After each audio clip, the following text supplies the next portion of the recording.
Jason Netter is a 41-year-old living a transient lifestyle in Anchorage, Alaska. Jason was a very kind person. He was outgoing, he was funny. If somebody was in desperate need, he'd give you the shirt off his back. Jason loved being outside. He was like one with the nature. But once he moved to Alaska, I didn't hear from him. He stopped working and was homeless.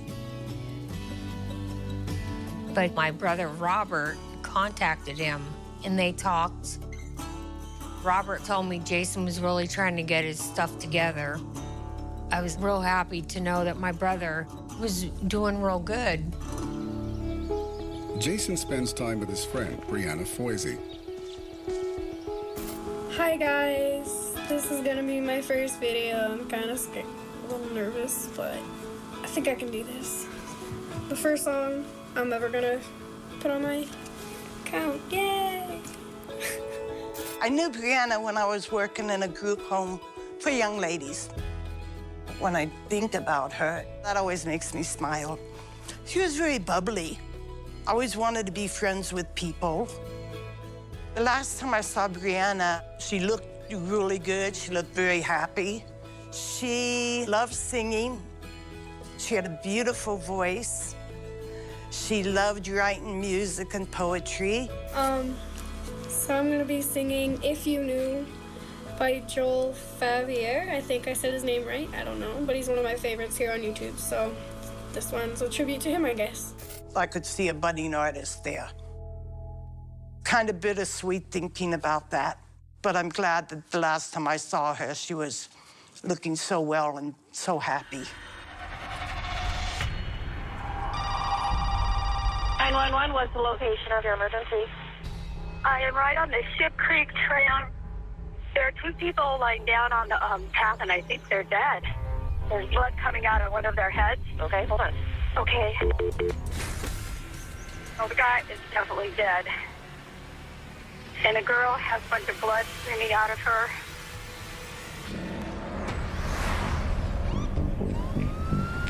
Anchorage detectives race to the scene.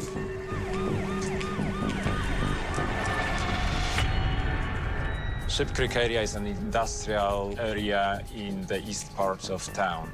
In the early morning hours, you don't see too many people there.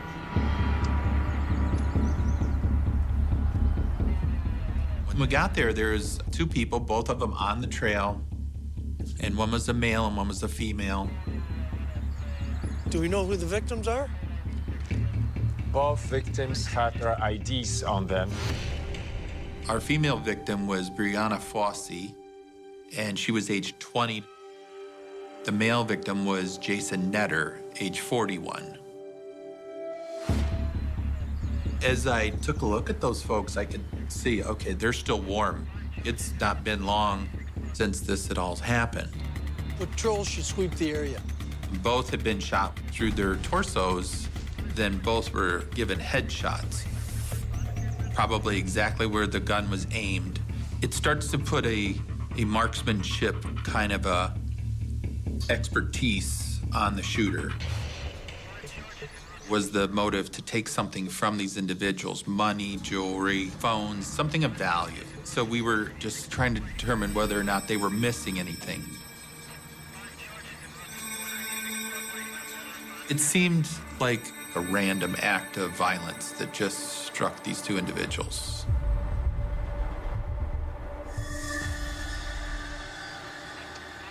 And surprisingly enough, there's no shell casings on the ground. We're like, okay, revolver. That's why we don't have any shell casings here. We were able to find a bullet that struck a fence post, and we take that bullet and have it analyzed by a ballistics expert to determine what kind of gun the bullet came out of. Let's go see what the witness saw. So our witness that calls the 911, she tells us that she was riding a bicycle across the bridge on the Ship Creek Trail, and she came across a male who says, hey, there's 2 dead bodies on the trail down there, so be careful.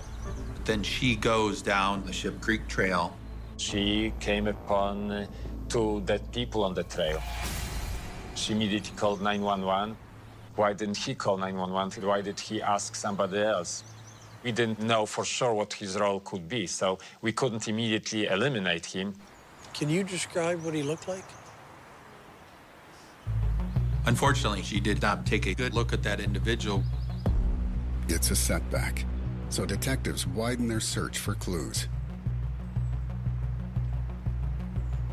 There weren't any surveillance cameras on the trail, so then we have to try to step out further. We look for cameras that would have captured someone going into where we find the bodies. A block or 2 away, we came across an electric company that is right there next to the trail.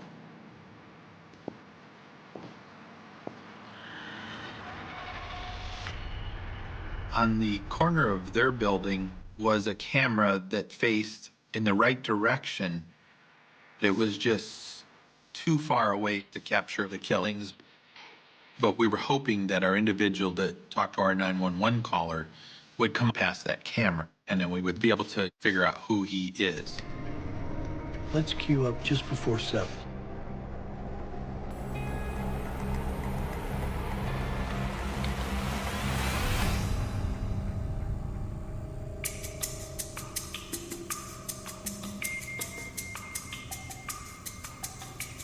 The lady finds the people on the trail at about 7:40 a.m. At this time, really nobody on the streets, no people walking. Come on, show yourself.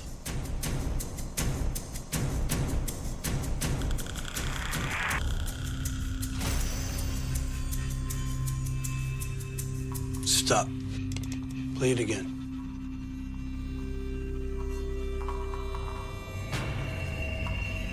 But we do capture an image of a person walking towards the Ship Creek Trail.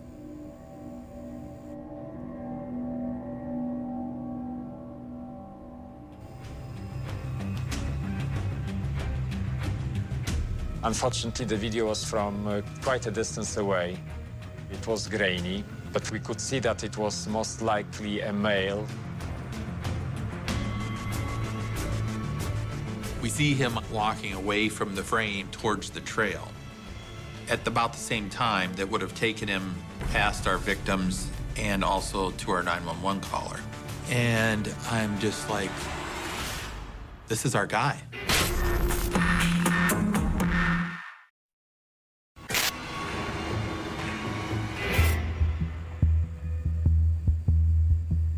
We slow it down frame by frame.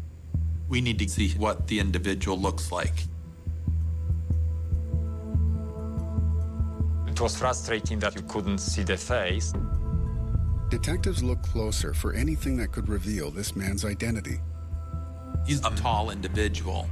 He's wearing a bulky jacket and a tan backpack and a hoodie or a hat over his head. There was hope that this would be the breakthrough that we needed. We don't know if he's the killer, we don't know if he's the witness, but he's the only person that we know that was in that area about the time of the killings. We need to talk to that person. We snapped a picture, a screenshot of that footage.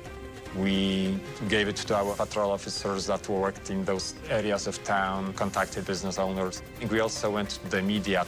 We thought maybe someone would identify the clothes, maybe someone would remember something.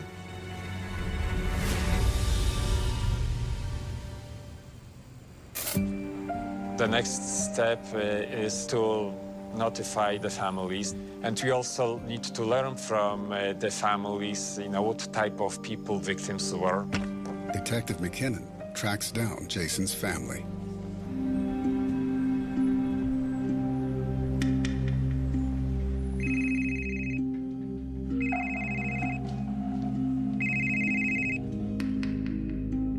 I never thought I would receive a call telling me my brother has been killed. I didn't believe it. I was really shocked. To lose Jason was devastating. Jason was a really good kid, a very kind person. I couldn't believe him having an enemy. He just had so much love for life. And he's just sad I won't ever talk to him again. And I didn't have a chance or an opportunity to, say goodbye to my brother. I have never heard of Brianna until they were murdered. I guess they were just friends. I think he took her under his wing and tried to protect her because she was so young. She had her whole life ahead of her. I heard about Brianna's murder from a friend of hers, and I was angry, sad, and I had so many questions, just wondering who did it, why.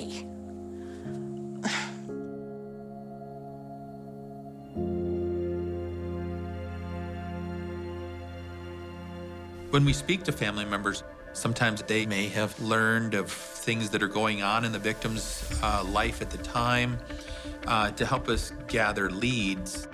But the family members in both of these victims' case could not lend much information. After the release of the picture, we got a few tips, but none of them turned out to be accurate. No one that we spoke with could put a name to this individual. When people get murdered, there's usually a suspect connection to the killer. And this one, we didn't have any, and that was concerning.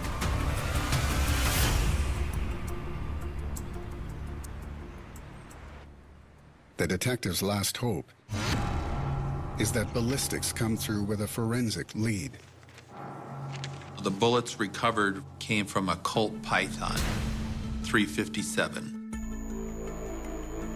The bullet information then was entered into the nationwide database to compare bullets from different crimes and identify if they match each other. In this case, there was no match. So the bullets were not fired from a gun that had been used in another identified crime before. At this time, I was thinking we didn't have connections between any of the individuals. Okay, this seemed like unprovoked killing, which really leads me to worry because this is public safety we're talking about. It was a big concern that we would end up with another killing. 911, what's the location of the emergency? 911, where's the emergency? 911, what's the location of your emergency? Multiple gunshots right outside my window. And I just heard 5 shots, really loud. How many gunshots did you hear? Several. Bang, bang, bang, bang. Okay. And you said he was bleeding from where? It looks like he's been shot in the back of his head. Okay. He's laying on his back, and he's bleeding out the back of his head. Are you with that guy now? He's dead. You're sure he's dead? He's dead.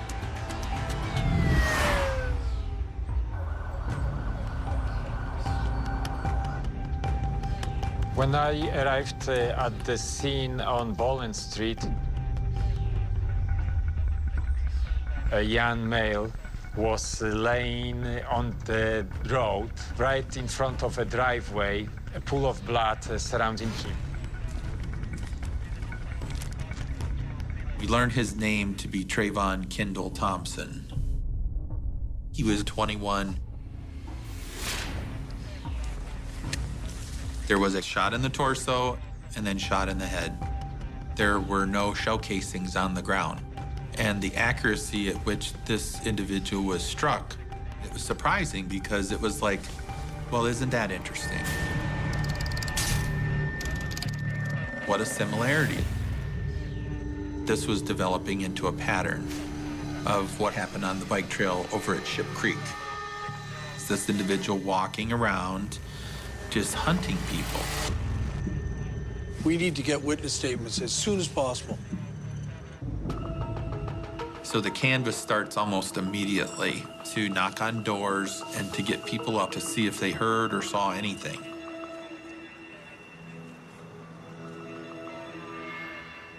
As we looked at the street with so many houses, on top of the house, at the end of that driveway where Trey was laying down, there was a camera. I thought to myself, if this camera was working, it captured the entire case.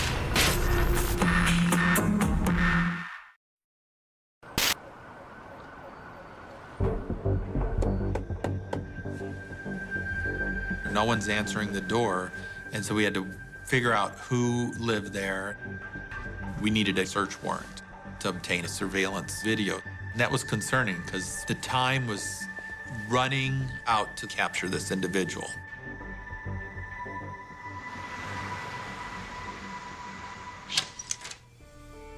In the meantime, we had the patrol sergeant notify the mom. She's distraught, obviously, and she's racking her brain to try to figure out how this situation could have developed. We learned that Trey was a nice guy, a loved son, a loved brother, a good person. It was unusual because it just did not make sense why he would become a victim in a case. She said that he had ridden his bicycle from her residence, but when we were at the scene, we did not see a bicycle present. So that was important information, and if we find a bike, that could lead us to the suspect. Later in the day, detectives obtain the warrant for the house with the CCTV camera. We find out Trayvon Kendall Thompson was going to this location. It's his relative's residence. They seize the surveillance system. We hope that it would show the suspect, it would show what happened. Why would someone target Trey Thompson? We hope that it would provide a breakthrough for the case. Investigators bring up the Bowling Street camera and cue up the footage.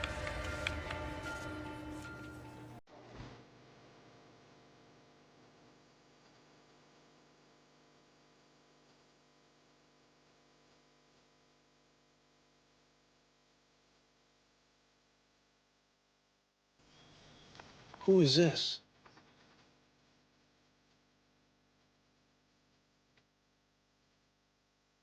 As you look at the screen, in the top left corner, you see somebody walk from left to right.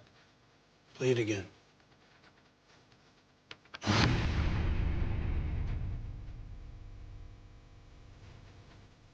It's dark, it's the night. The footage is kind of grainy, but we can see the person walks. It's like a man.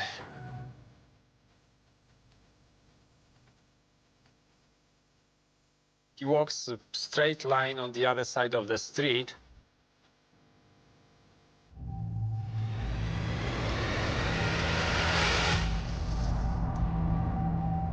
The footage of Trayvon's murder is too graphic to show.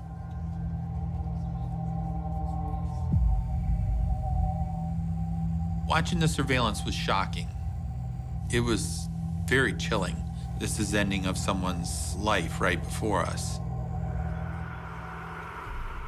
What I saw in front of my eyes was a cold-blooded murder, and it was as cold-blooded as it can get.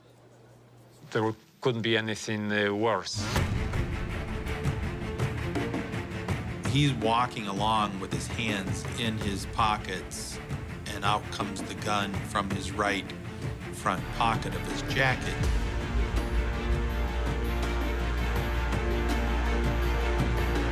We do see that Trayvon Kendall was riding a bicycle. The killer is actually striking the target that's moving several times.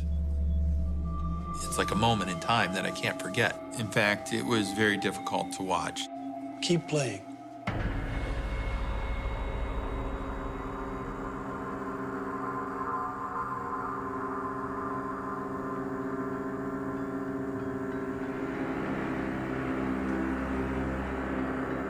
Rewind.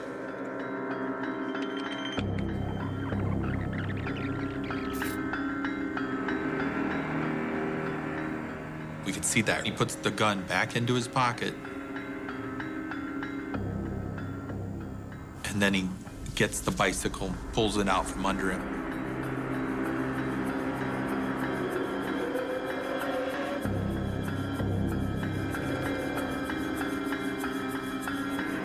And then rides casually away like as if nothing happened.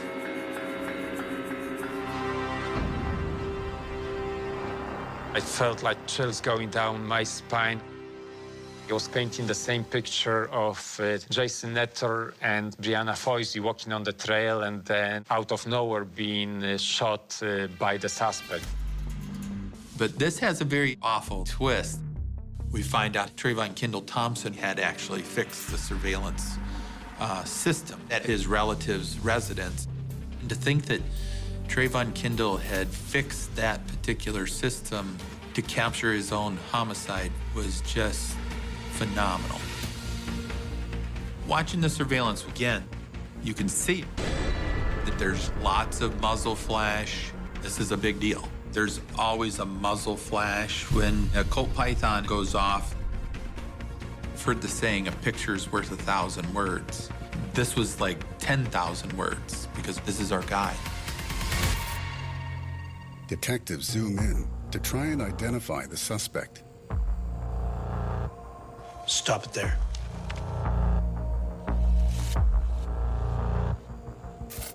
It's grainy. If you make it bigger, it's going to be more grainy. It was frustrating that we couldn't identify the face. But we could see that the man was wearing kind of like tan pants and a dark jacket. This person looks like a tall person. We have a person out there basically gunning down people. I was more and more convinced that they were just random victims. I was determined to do my best to catch that guy. Let's get this out right away.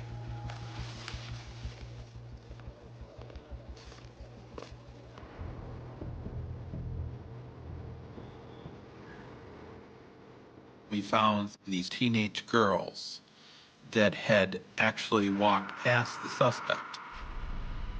The girls are brought in for questioning. Hi, girls. Thanks for coming in today. They went inside a residence, several houses down from the shooting. They hear the gunshots. They look out the window and they actually see the individual. They tell us that he was a tall person, got scraggly hair, longer style. He had a camouflage style jacket, wearing a cap and like worker's boots. This was a huge leap. We bring the sketch artists to the police station and they come up with the sketch of what this person looks like. The best way to expand our investigation would be to release the sketch of the suspect and the photo of Trey's bike in the media in hopes that a member of the public would be able to identify the suspect and solve the case. There's a feeling of urgency. It may be only a matter of time before the next people are killed. The autopsy report for Trayvon Kendall Thompson comes in. It's the same gun that was used in the homicides of Jason Netter and Brianna Foisey. Now, we knew 100% there was a serial killer that was wandering around Anchorage. It was chilling because we've got someone who's out there hunting people. They were all random victims, and that makes it even more difficult because how do we warn people to be careful when anybody could be a victim? When we put the sketch out to the public, a lot of people tipped us that said that they knew who it was, but each tip was a red herring. Slavomir Markowitz. Yet a lead comes through from an unexpected source. We were also staying in touch with Trey's mother. She called us. She saw a person on a bike, and she believed it was Trey's bike. She thinks he's the killer, riding that bike and going into the wooded area where there was a kind of homeless camp, just a few blocks away from where Trey was murdered. And that sparks our interest immediately.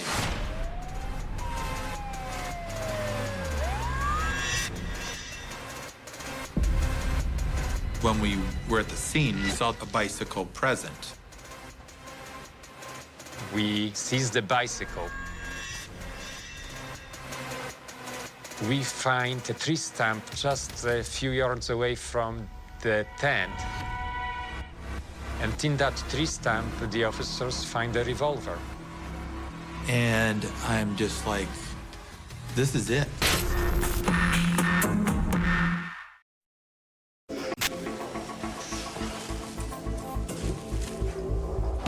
Bring the individual to the police station, we talk to him. He has no idea what we're talking about. Turns out that the suspect is an ex-police officer from New York. He quit, got out of law enforcement, and he lives off the grid in Alaska, in the woods. Hang on. Detectives return to the Bowling Street surveillance footage to see if it can reveal any other clues. We saw the suspect approach the victim and shoot him one-handed with the extended hand. It wasn't like what police officers would do with a revolver. You shoot in what's called a weaver stance, and that is where both arms are out in front of you, like a triangle, and this individual was shooting with one hand. The analysis report on the ex-officer's revolver comes in. The revolver wasn't a Colt Python. And it wasn't even a functioning revolver. It was a broken down, rusty revolver that hadn't been shot probably for years. We looked closer at the bike that he had, and we compared it to the photos of Trey's bike that we had. It had curled handlebars. This one we knew that the victim was riding had straight up handlebars. So for me, that immediately eliminated that ex-police officer from New York. We still have a serial killer on the streets. There is that sense of urgency. We are working, but we are hitting dead ends everywhere.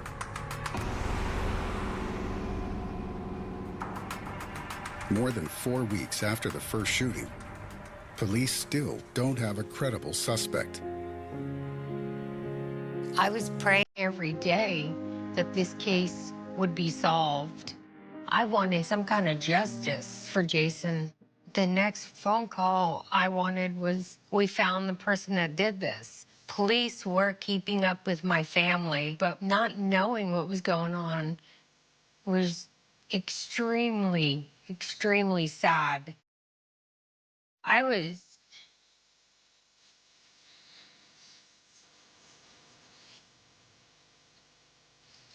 pretty devastated.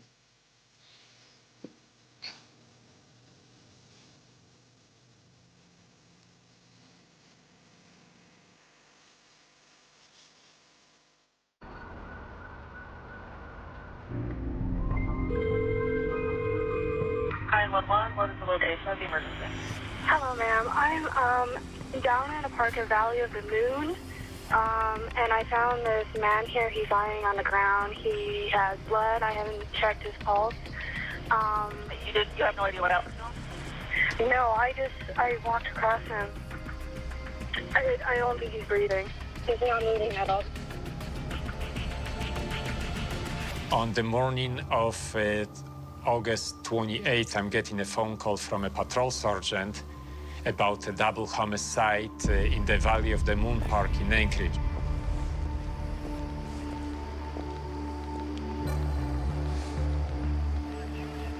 And I respond there along with Slav. There was a lieutenant there. He says, I think we have another one of your cases. You know this is part of the bike trail. The victim had what appeared to be a gunshot wound to the back. There was some blood. There was a bike. Looked like the victim was riding on the bike, and the bike was still attached to the victim. And that's not all. Officers lead me to another victim. He's sitting at the picnic table. He's got socks in his hand, shoes are off, and he's just sitting there like as if he were changing his shoes. And that seemed unusual, not provoked. Could you take us to the woman who called this in? The 911 caller was using the trail and happened to know the victim that was riding the bike, Brady Hassan. So that person was able to give us Bree's name right away. Bree was 25 years old at the time and an environmental activist in town. Somebody well-liked in the community of Anchorage, a good person, hard worker. The second person was Kevin Turner. We identified him from ID. Kevin Turner had spent some time living on the streets. He wasn't, involved in any criminal activity. We didn't see any reason for him to be killed. Right away, before I even asked, the patrol sergeant says there are no shell casings. And it was on the bike trail. I was really concerned because I knew it was our same guy. Another one of these random, unprovoked killings. And here we are again.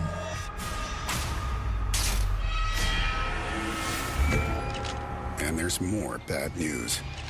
There are no cameras on that trail. There are no residences within eyesight of that crime scene. We know we have a serial killer on our hands, but it seemed like we were hitting a lot of dead ends.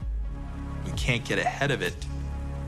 It puts pressure on us. We have to identify him, arrest him before he kills again. Within a few days, we got our confirmation that the bullets that killed Kevin Turner and Brady Hassan came from the same gun that killed Jason Netter, Brianna Foisey, and Trey Thompson. So now we had 5 homicides done with the same gun. The FBI announced a $10,000 reward for anyone coming with information that would help to identify the suspect and solve the case.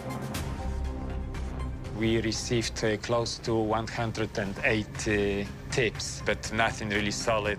And the more time is passing, the more likelihood that, he may do it again. So that there's that fear constantly.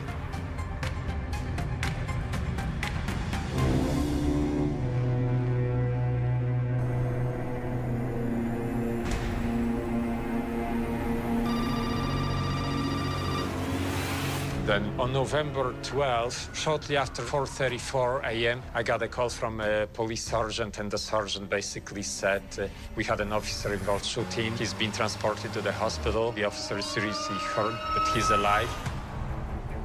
The officer involved, Officer Salau, recorded the confrontation on his dash cam. Detective McKinnon joins Detective Markovich to review the footage. Our dispatch received a call from a taxi driver about cab fraud. They were looking for a female who got dropped off at a hotel and didn't pay the cab.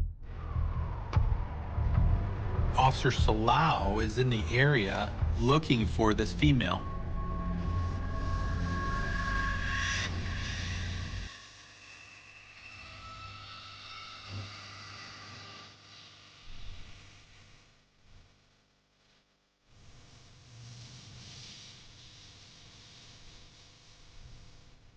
But what he comes upon is a male walking down the street. He's going to ask this male if he has seen the female.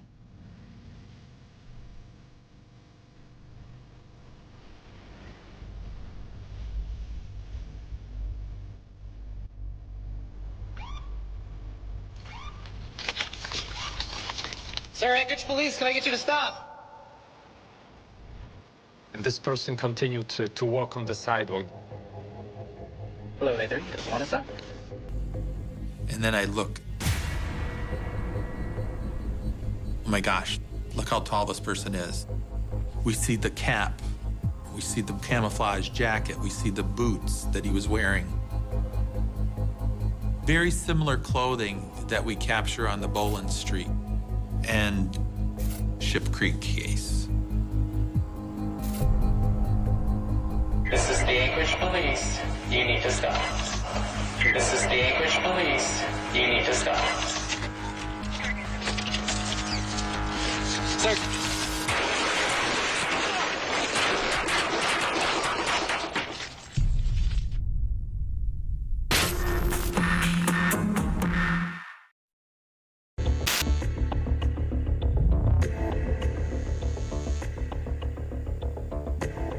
The man turns. I can see both of his hands are in his pockets.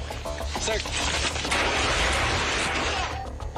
The patrol officers told us that Salau trips as he's getting out and falls to the ground. The killer approaches Salau and shoots him several times. As he's on the ground, Salau's instincts and training kicked in because he's able to return fire and ultimately shoot him in the head, actually. Salau is able to fight through it. He's able to survive. However, the suspect dies. Officer Salau is found to have acted reasonably under the circumstances. Let's see him again. It's difficult to watch. This is the Anchorage Police. You need to stop.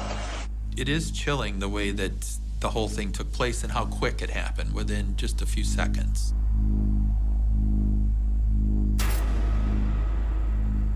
But it was relieving because we've caught the person that has likely done all this stuff.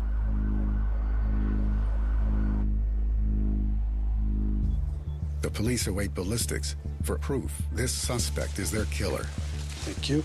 They get bullets out of Salau. We rush them to the ballistics guy, and he confirms, in fact, this is the same gun, the Colt Python. We were able to identify the individual, the man who was in the gunfight with Officer Salau. It was James Dale Ritchie.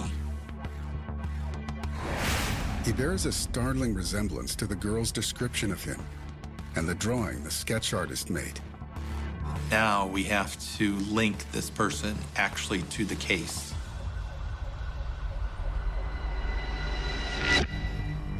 Detectives obtain a search warrant for Ritchie's residence.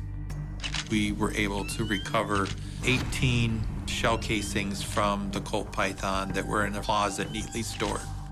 We could account for every single bullet that he fired. We had every single shell casings from every single homicide. It was our solid evidence that James Dale Ritchie was responsible for each one of these killings. James Dale Ritchie is an individual who lived in Anchorage a good part of his life. He was kind of a wanderer for a few years, and he started to have mental illness. His roommate would tell us that he thought that he could change the weather, decide who lives and dies. There's a TV show called The Walking Dead, and in that show, the individual carries the Colt Python. And that individual then shoots zombies in the head in the TV show. And my theory is that James Dale Ritchie was in a crisis with his mental illness, and I think that he may have thought that these were zombie killings, which suggests the accuracy at which he shot the victims. But we were not able to really ever determine the motivation for James Dale Ritchie's killings.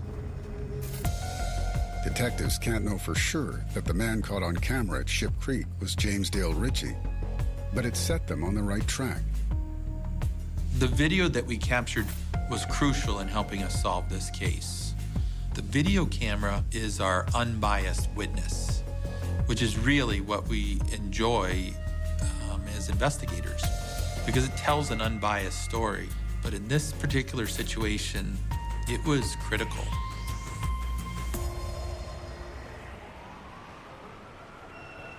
I just couldn't believe one person can do all that.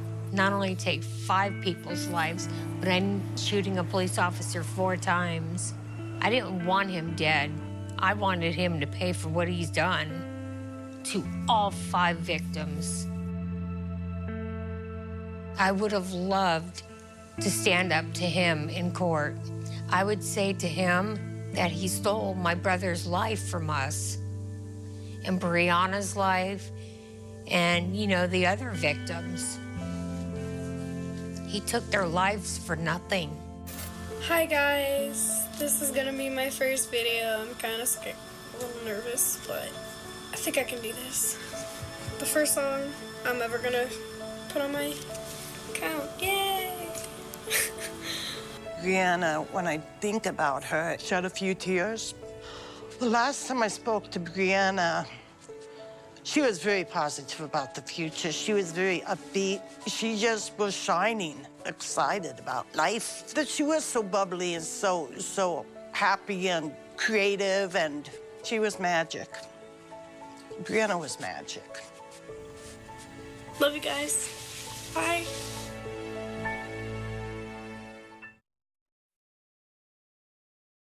What happens when someone disappears into the wilderness and the only person who might know the truth takes that knowledge to the grave? It's a question that lingers long after the facts have been recorded, long after the search parties have packed up and the headlines have faded. It is the kind of question that resists closure, that echoes in the silence of places where answers may never be found. In 1977, on the island of Maui, a 16-year-old girl walked into a remote stretch of land and never returned. Her name was Teresa Beer, and her disappearance would become one of the most haunting, unresolved cases in the history of Hawaii. Maui is often imagined as a place of beauty, a landscape defined by its lush greenery, volcanic formations, and the endless rhythm of the ocean. But beyond the postcard imagery lies another reality, one that is quieter, more isolating, and at times unforgiving. Inland, away from the beaches and resorts, the terrain shifts dramatically. Dense forests stretch across steep slopes. Ravines cut sharply through the earth. The land rises toward the massive volcanic structure of Haleakala, where weather conditions can change quickly and unpredictably. It is a place where a person can disappear, not metaphorically, but physically, completely, and without a trace. In the late 1970s, this remote environment became the setting for a controversial youth program known as Seed Ranch. It was designed to reform teenagers who were considered troubled, to remove them from their usual surroundings and place them in a controlled, isolated environment where discipline and structure would reshape their behavior. For some, it was an opportunity. For others, it was something closer to confinement. The program operated far from public scrutiny, tucked away in the rugged interior of the island, where oversight was limited and daily life followed its own rules. Teresa Beer arrived there at the age of 16. She had been sent from California, separated from everything familiar, placed into a system that promised change, but demanded compliance. At that age, life is already uncertain, shaped by emotion, conflict, and the search for identity. Being removed from home and placed into an isolated program only intensified that uncertainty. Whatever challenges had led her there, she was still a teenager, still in the process of becoming someone, still at a point where the future could take many different directions. The environment she entered was not just physically remote, but socially contained. Interactions were limited to those within the program. Authority figures controlled daily routines. Participants depended on each other, forming bonds, alliances, and tensions within a closed system. In such a setting, relationships carried weight. Influence mattered. And among those within the program was a 21-year-old man named William Billy Payne. Billy Payne stood out not just because he was older, but because of his past. He had a history that included drug involvement and behavioral instability, details that set him apart even within a group already labeled as troubled. Yet within the structure of Seed Ranch, he held a certain position, a level of influence among the participants. In environments where hierarchy is informal but powerful, age and personality can translate into authority.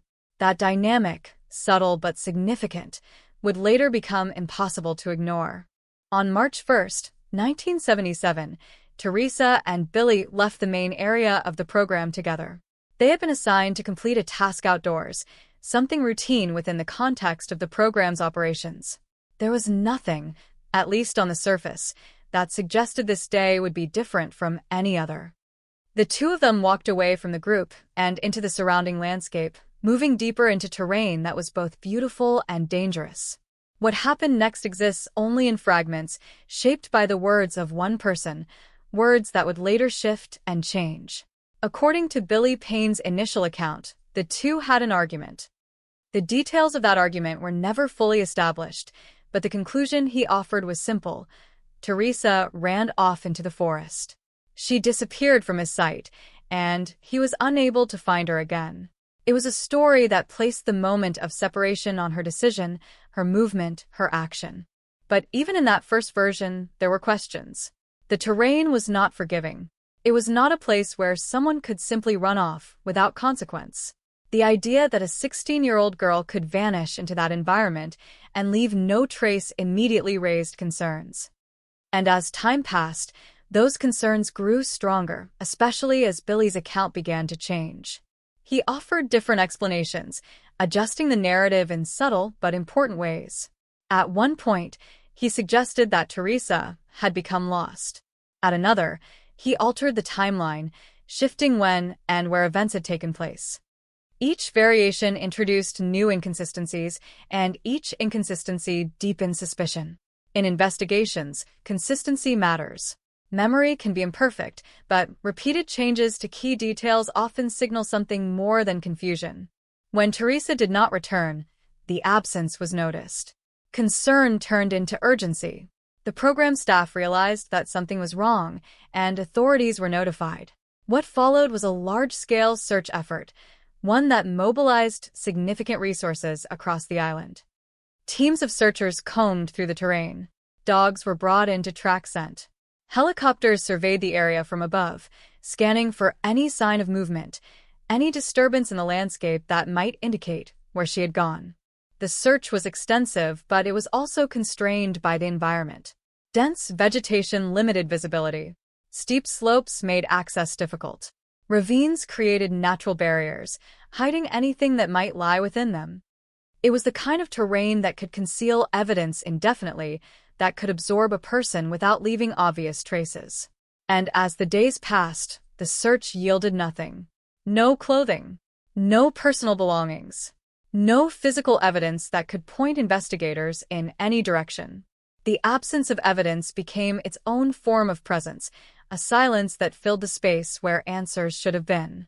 It forced investigators to focus more closely on the one person who had been with her, the one person who had last seen her alive.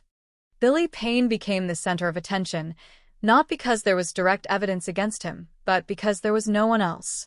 Then, just weeks after Teresa's disappearance, the case took another turn. Billy Payne died by suicide, using a firearm. The act itself did not come with an explanation. There was no detailed confession, no written account that clarified what had happened on March 1st. Whatever knowledge he had, whatever role he may have played, was lost at that moment. His death did not resolve the case. It complicated it further. For investigators, the loss was significant. The primary person of interest was gone.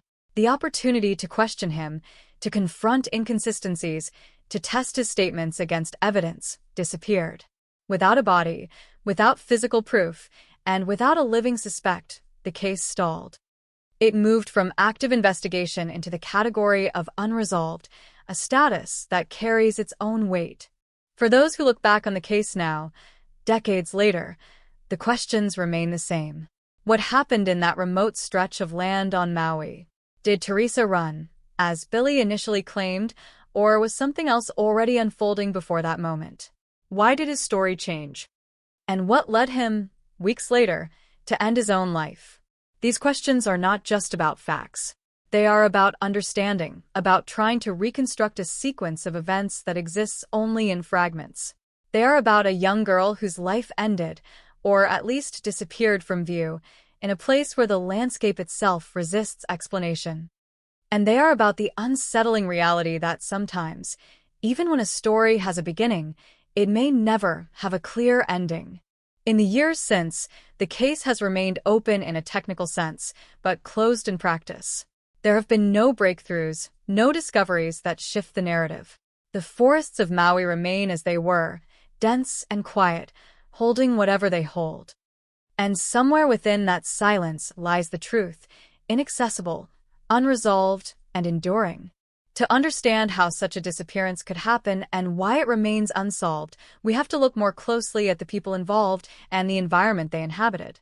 Because the story of Teresa and Beer does not begin with her disappearance. It begins with who she was, where she was sent, and the system that placed her in a position where one walk into the wilderness would become the last confirmed moment of her life. Before she became a name attached to an unsolved case, before her story was reduced to timelines and unanswered questions, Teresa and Beer was a 16-year-old girl standing at a fragile intersection in life, a point where identity is still forming and the future is still uncertain. She came from California, a place defined by movement, opportunity, and contrast, and yet, like many teenagers who found themselves sent away to programs like the one she would enter, her life had reached a moment where others believed intervention was necessary.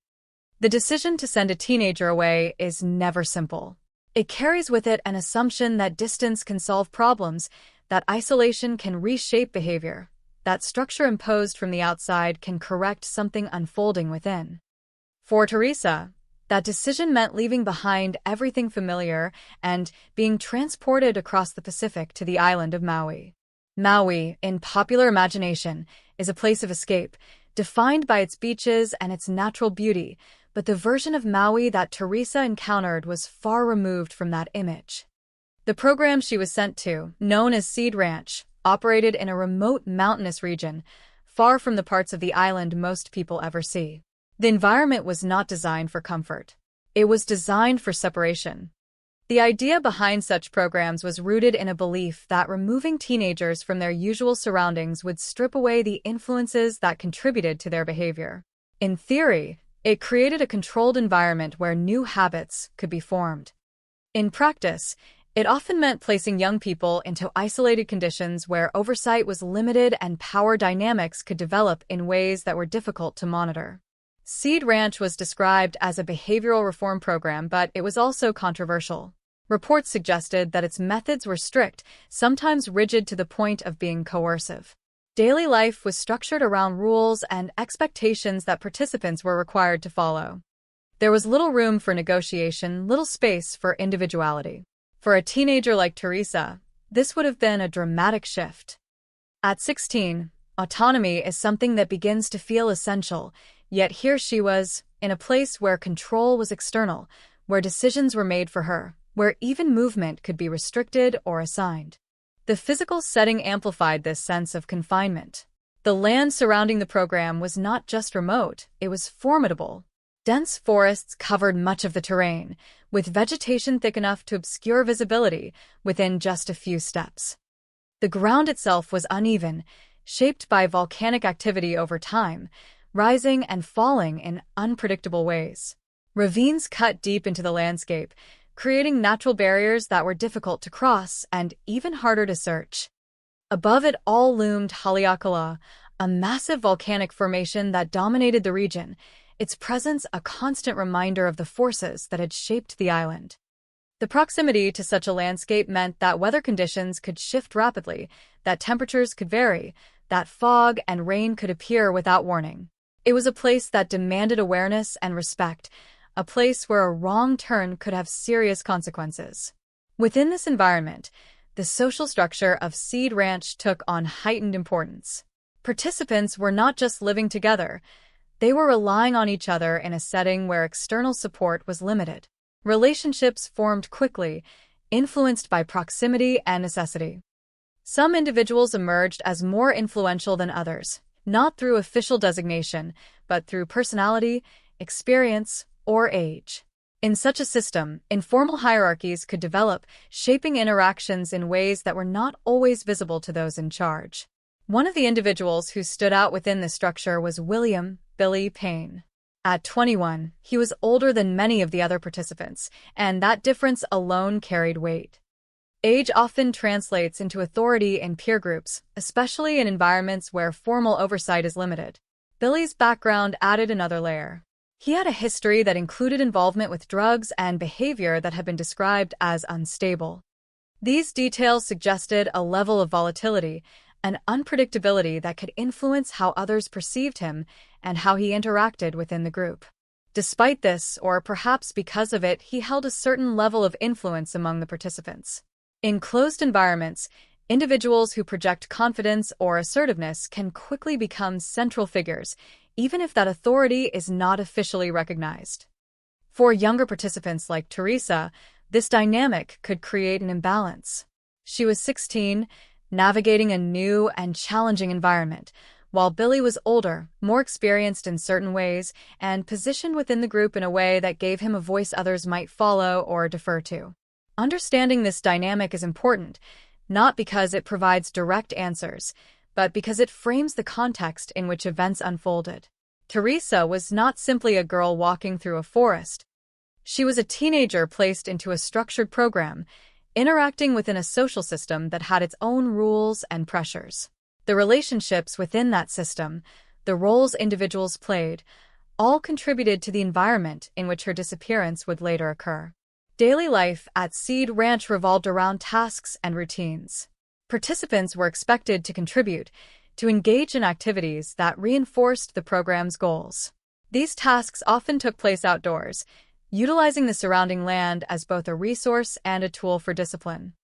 Working in the environment was part of the process, a way to instill responsibility and structure.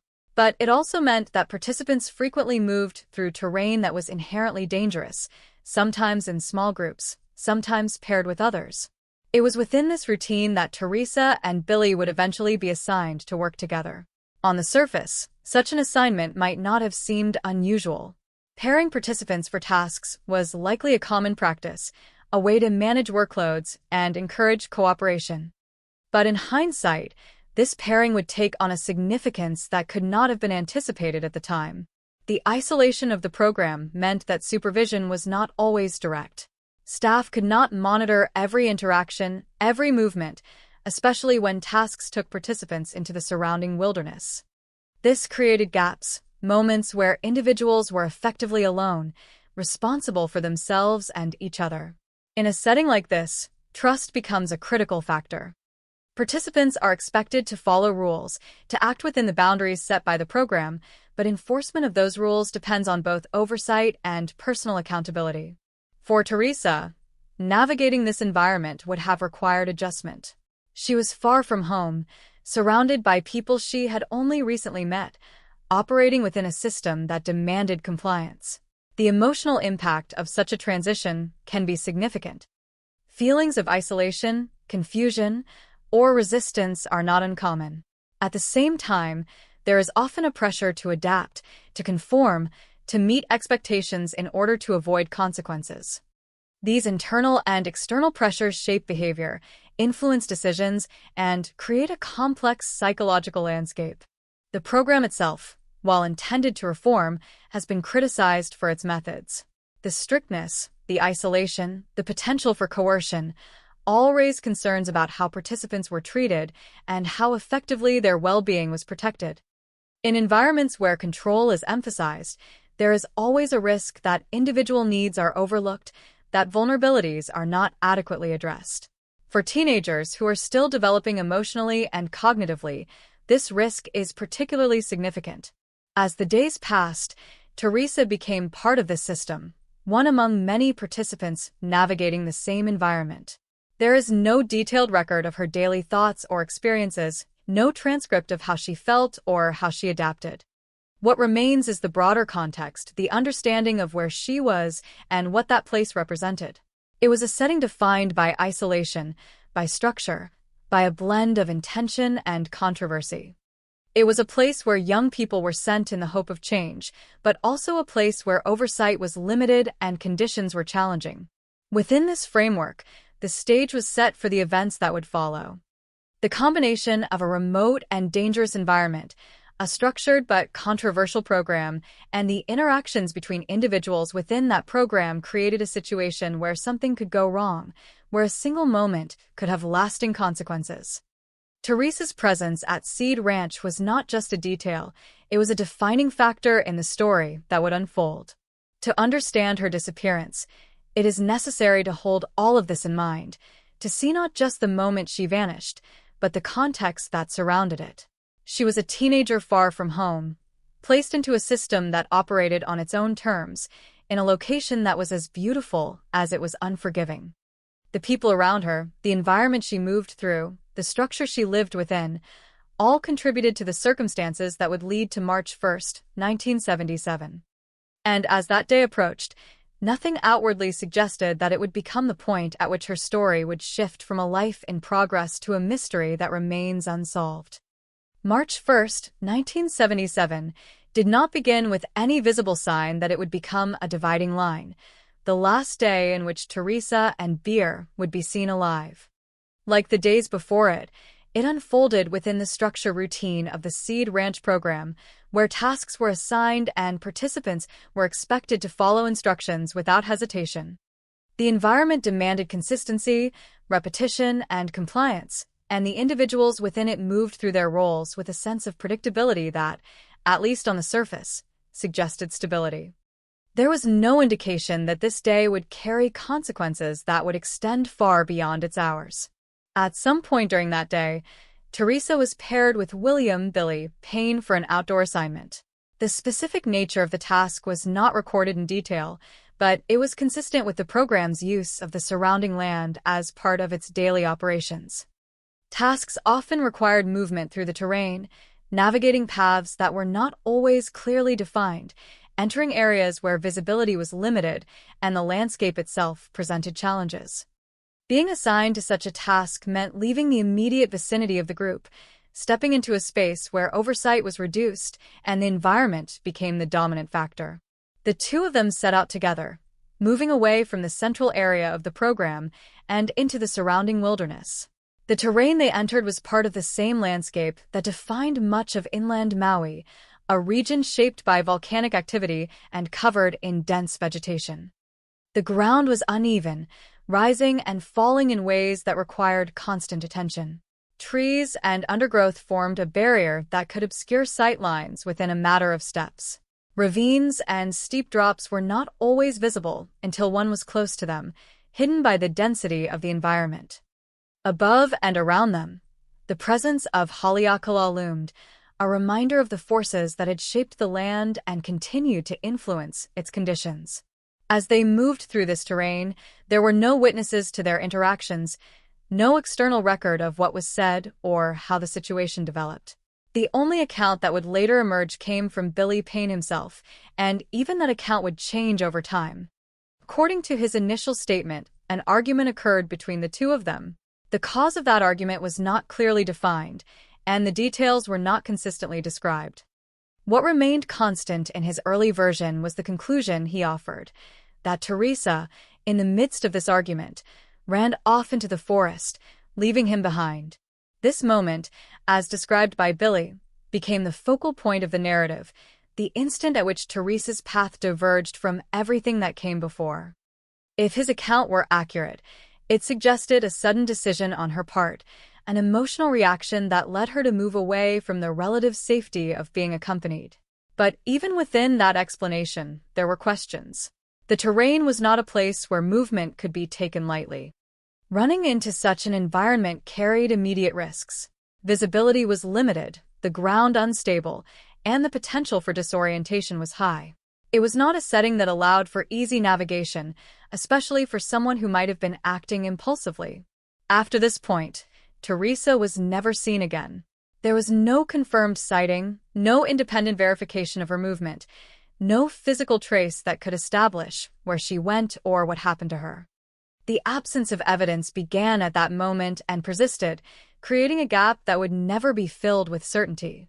Time passed, and with each passing hour, the likelihood of finding her quickly diminished.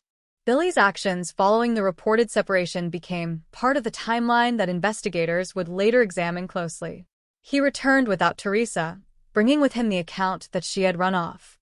The initial response within the program would have been shaped by this explanation, by the assumption that she was somewhere in the surrounding area, possibly lost, possibly waiting to be found.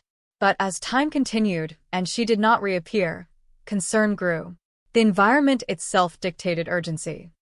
In a place where conditions could change rapidly, Where access to resources was limited, the absence of a participant was not something that could be ignored.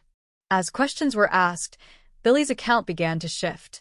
The simplicity of his initial explanation gave way to variations that introduced new elements and inconsistencies.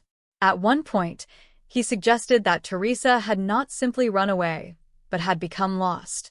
This adjustment altered the framing of the situation, moving from a voluntary act on her part to a circumstance shaped by the environment. In another version, details about the timing and location of events were modified, creating discrepancies that were difficult to reconcile. Each change, taken individually, might have been attributed to confusion or imperfect memory. Taken together, they formed a pattern that raised concern. In investigative contexts, consistency is often seen as an indicator of reliability. While minor variations can occur naturally, significant or repeated changes to key aspects of a story tend to draw attention. In this case, the inconsistencies in Billy's statements became one of the few tangible elements that investigators could analyze. There was no physical evidence to examine, no witnesses to corroborate or challenge his account.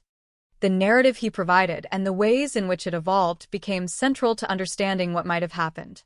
Within the program, the disappearance would have had an immediate impact.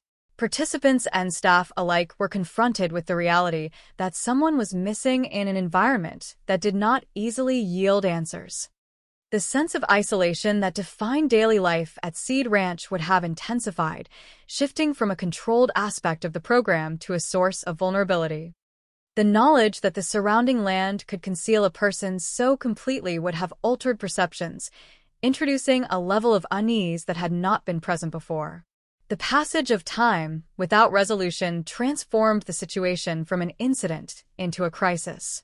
What had begun as a routine assignment had become an unexplained disappearance, and the lack of clarity surrounding it created a vacuum in which uncertainty grew. Every unanswered question added to the weight of the situation. Where had Teresa gone? How far could she have traveled? Was she injured, lost, or something else entirely? Without evidence, each possibility remained open, none confirmed, none dismissed. The environment itself played a role in shaping these possibilities. The dense vegetation could obscure movement, making it difficult to track even short distances. Ravines and steep drops presented hazards that could result in injury or worse, with little chance of discovery.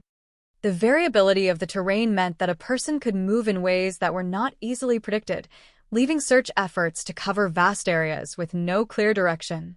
It was a landscape that did not easily reveal its secrets, that could hold onto whatever entered it. As the day turned into evening, and then into the following days, the realization that Teresa was not going to simply return became unavoidable. The initial assumption that she might be nearby, that she might reappear, gave way to the understanding that something more serious had occurred. The focus shifted from waiting to searching, from expectation to action. Authorities were notified, and the process of organizing a search began, marking the transition from an internal concern within the program to a broader investigation. At the center of all of this remained the last known interaction, the moment described by Billy Payne in his varying accounts. That moment, unobserved and unverified, became the pivot around which the entire case would turn.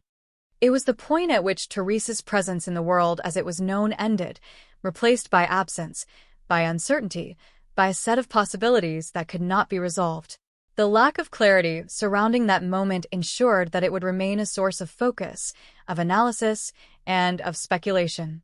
The incident itself, when reduced to its simplest form, was stark. Two individuals entered a remote area. One returned. The other did not. Everything that followed, every search effort, every question, every theory, was an attempt to bridge the gap between those two facts. It was an attempt to reconstruct a sequence of events that had no witnesses, to give shape to something that existed only in fragments.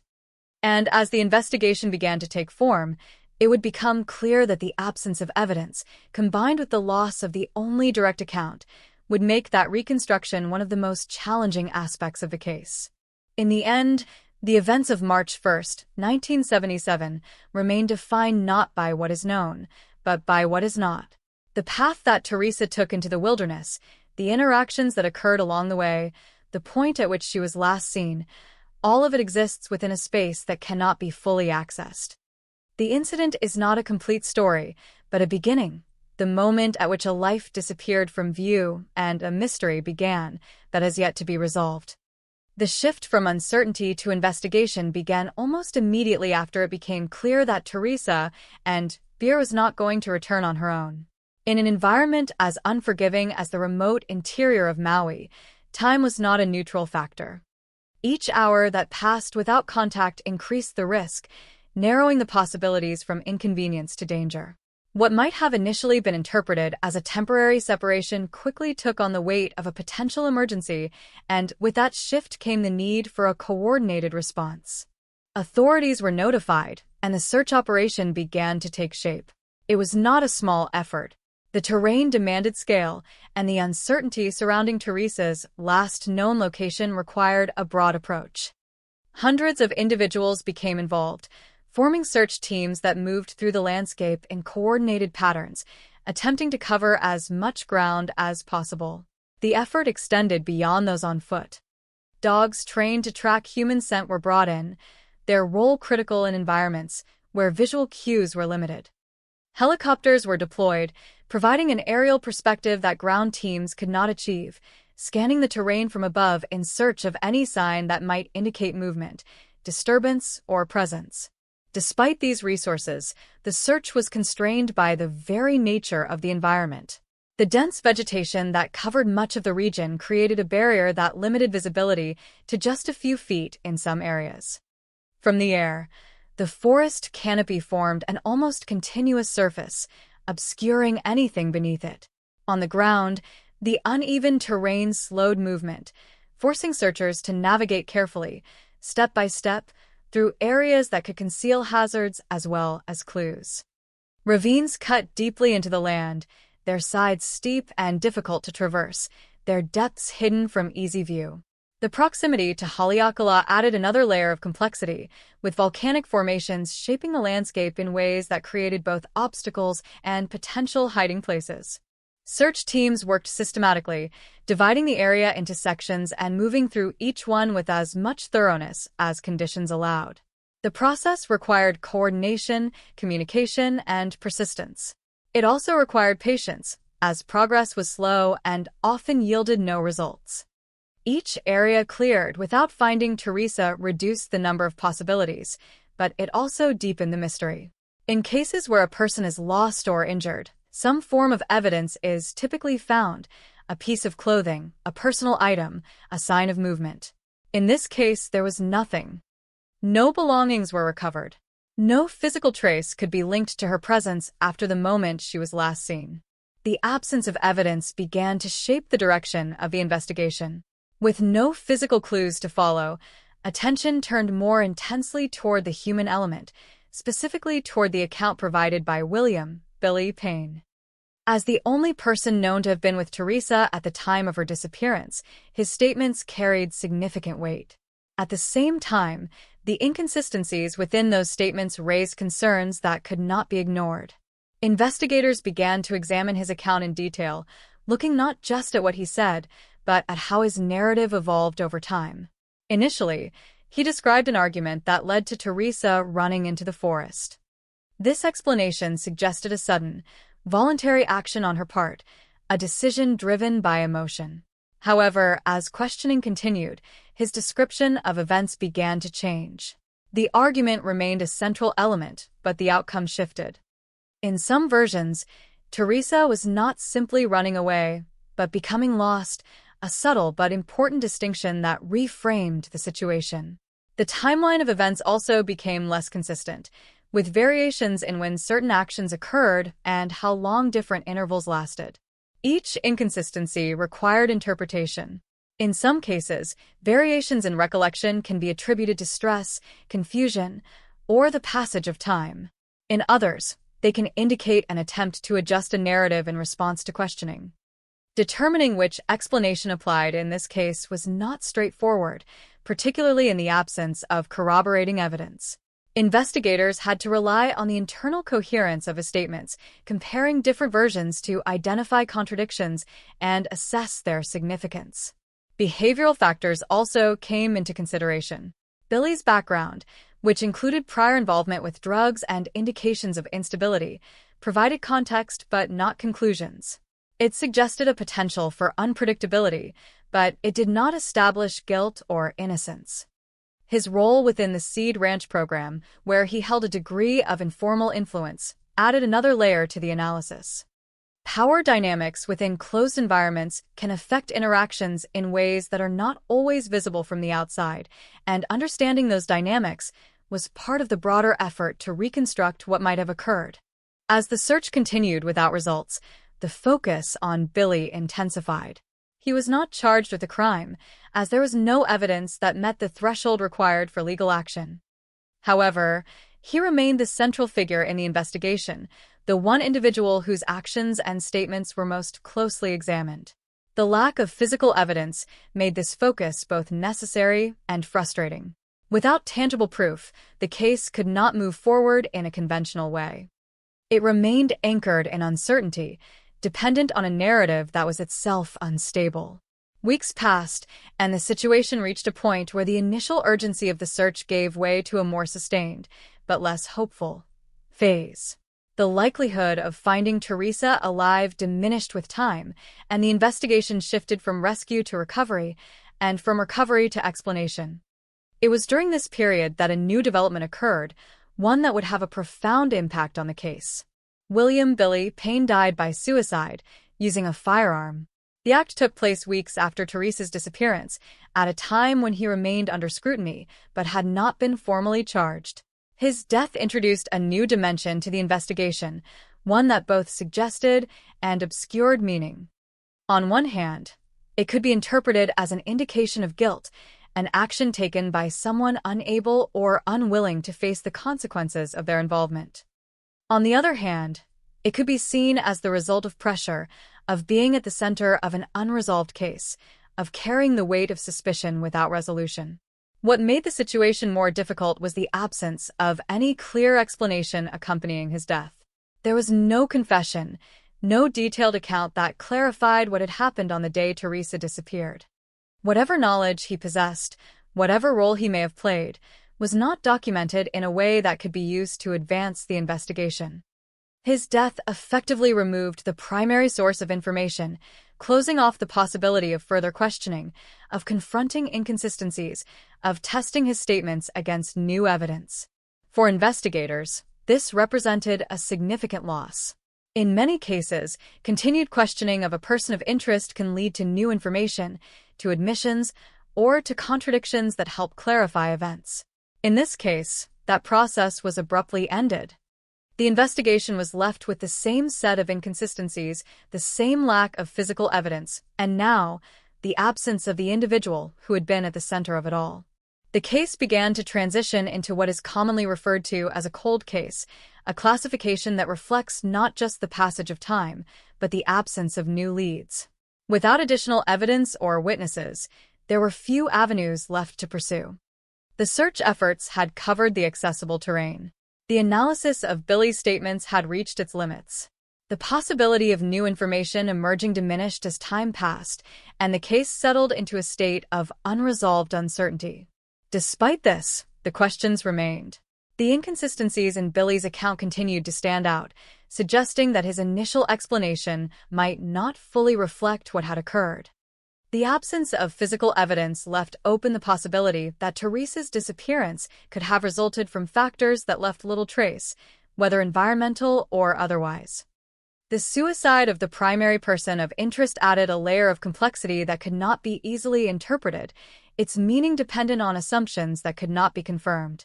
In the end, the investigation into the disappearance of Teresa and Beer became defined by its limitations. It was an effort that mobilized significant resources, that applied available methods of search and analysis, and that focused on the most likely source of information. Yet it was also an investigation constrained by environment, by lack of evidence, and by the loss of a key individual. It demonstrated the challenges inherent in cases where the physical landscape resists discovery and where the human element is marked by inconsistency and absence. The land itself remained unchanged, its forests and ravines continuing to exist as they had before, indifferent to the search that had moved through them. Whatever it contained, whatever had happened within it, remained hidden. And with each passing year, the distance between the present and the events of 1977 grew, making the possibility of resolution increasingly remote, even as the need for understanding persisted. In many criminal cases, the investigation eventually transitions into a courtroom, where evidence is presented, narratives are challenged, and a structured process attempts to transform uncertainty into judgment. It is within that space that questions are tested, where competing interpretations are examined under defined rules and where outcomes, even if imperfect, offer a form of resolution. But in the disappearance of Teresa and Beer, that transition never occurred. The path from investigation to trial was interrupted, not by a lack of interest or effort, but by the absence of the very elements required to sustain a legal proceeding. The legal system operates on principles that demand clarity, or at least sufficient certainty to justify action. Evidence must meet specific standards. Testimony must be evaluated for credibility. A case must be constructed in a way that allows it to withstand scrutiny, not just from investigators, but from defense arguments, judicial oversight, and the expectations of due process. In this instance, those requirements could not be met. There was no body, no physical evidence, no direct witness to the events that took place in the remote terrain of Maui on March 1, 1977. Without those elements, the foundation of a legal case remained incomplete. At the center of the investigation had been William "Billy" Payne, the last known person to see Teresa alive. His inconsistent statements had drawn attention, and his role in the timeline made him a focal point for investigators. However, suspicion alone does not equate to legal sufficiency. For a case to proceed to trial, there must be evidence that can be presented in court, evidence that can be examined, challenged, and ultimately judged according to established standards. In this situation, the inconsistencies in his account, while significant from an investigative perspective, did not constitute proof in a legal sense. The situation became even more complex with Billy Payne's death. His suicide removed the possibility of further questioning, of clarifying contradictions, of obtaining additional information that might have strengthened or altered the direction of the case. It also removed the possibility of prosecution. In the legal system, a trial requires a defendant, someone who can stand before the court and respond to the charges brought against them. With his death, that requirement could no longer be fulfilled. Even if evidence had emerged that pointed more directly to his involvement, the absence of a living defendant would have prevented the case from proceeding in a conventional manner. The absence of a trial meant that the questions surrounding Teresa's disappearance were never subjected to the formal processes designed to address them. There was no presentation of evidence before a judge or jury, no cross-examination of testimony, no structured evaluation of competing narratives.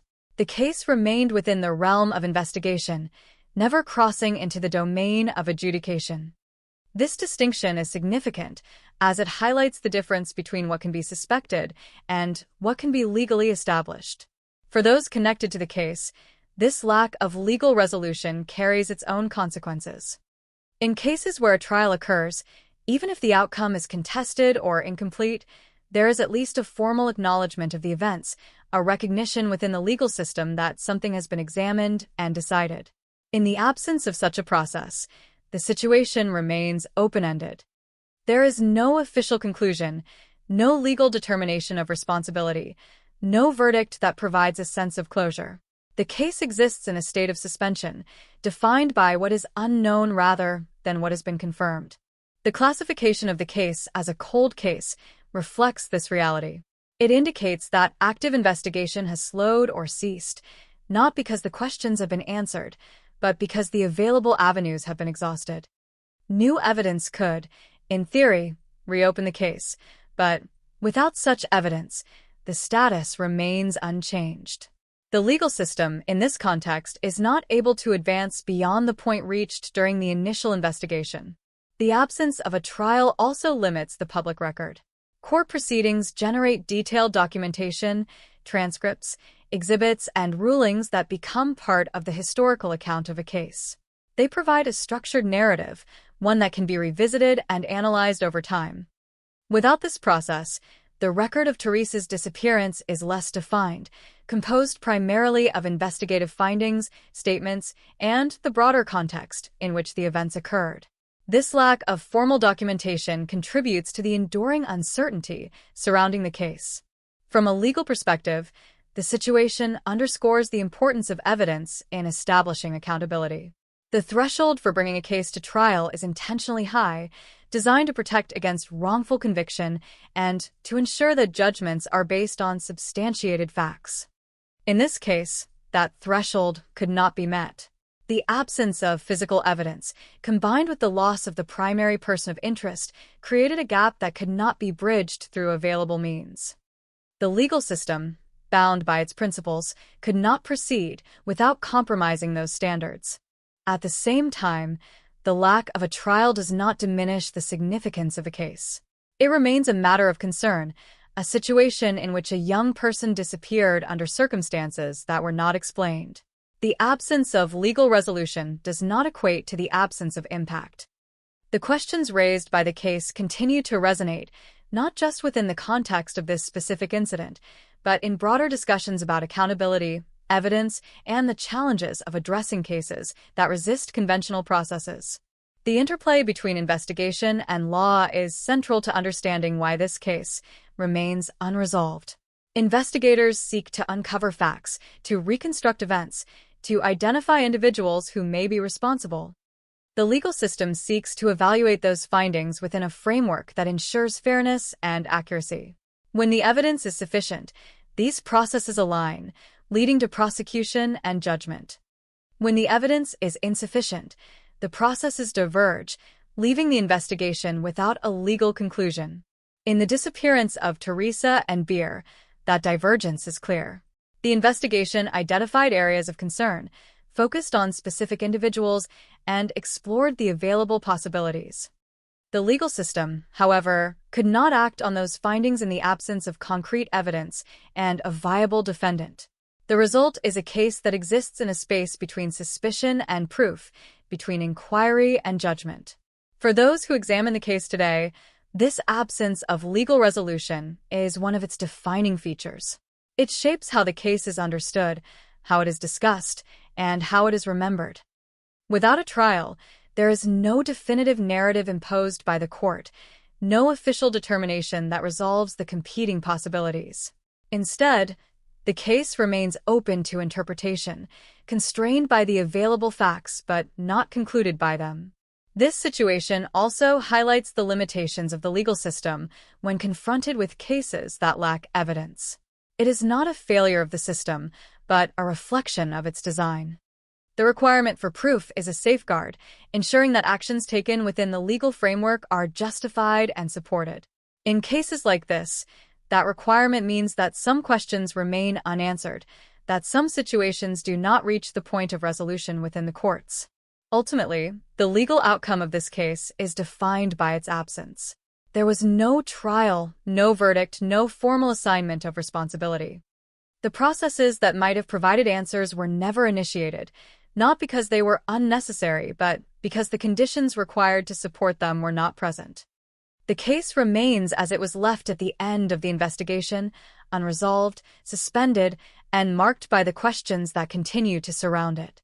In that absence, the focus shifts away from legal conclusions and back toward the underlying reality, a 16-year-old girl who disappeared, a set of circumstances that were never fully explained, and a series of events that did not culminate in the structured resolution that the legal system is designed to provide.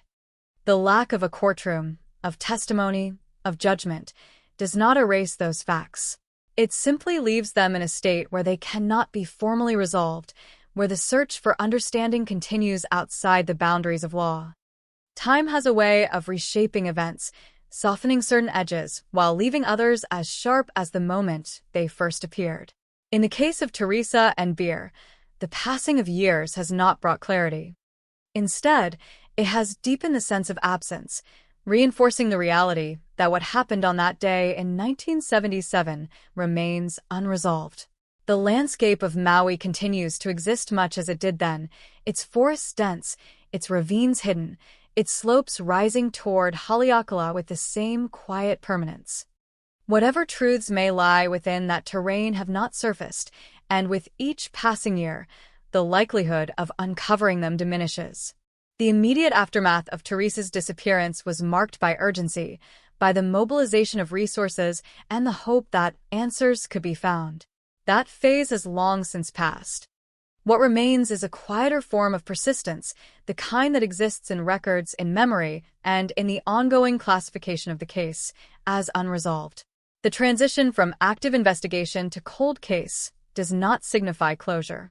It represents a shift in focus, from immediate action to the possibility, however remote, that new information might one day emerge. In the absence of resolution, theories take on a particular importance. They are not conclusions, but attempts to interpret the limited information available to construct plausible explanations within the boundaries defined by the facts. In this case, 3 primary theories have been considered, each grounded in elements of the known narrative, each constrained by the same lack of definitive evidence. The first is the possibility of homicide, the idea that Teresa's disappearance was the result of deliberate action by another person. This theory draws its strength from the inconsistencies in the statements of William "Billy" Payne, the only individual known to have been with her at the time. His shifting accounts, combined with his later suicide, create a pattern that raises questions about what he may have known or done. From an analytical perspective, such inconsistencies can indicate an attempt to obscure or alter the truth.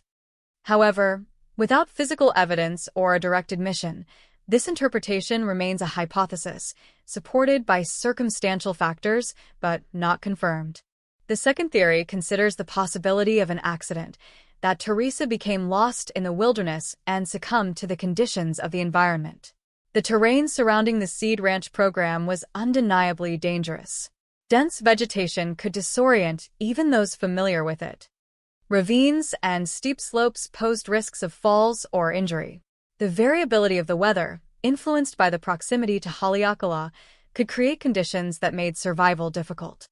Within this framework, it is plausible that a moment of separation could lead to a situation where a person is unable to return.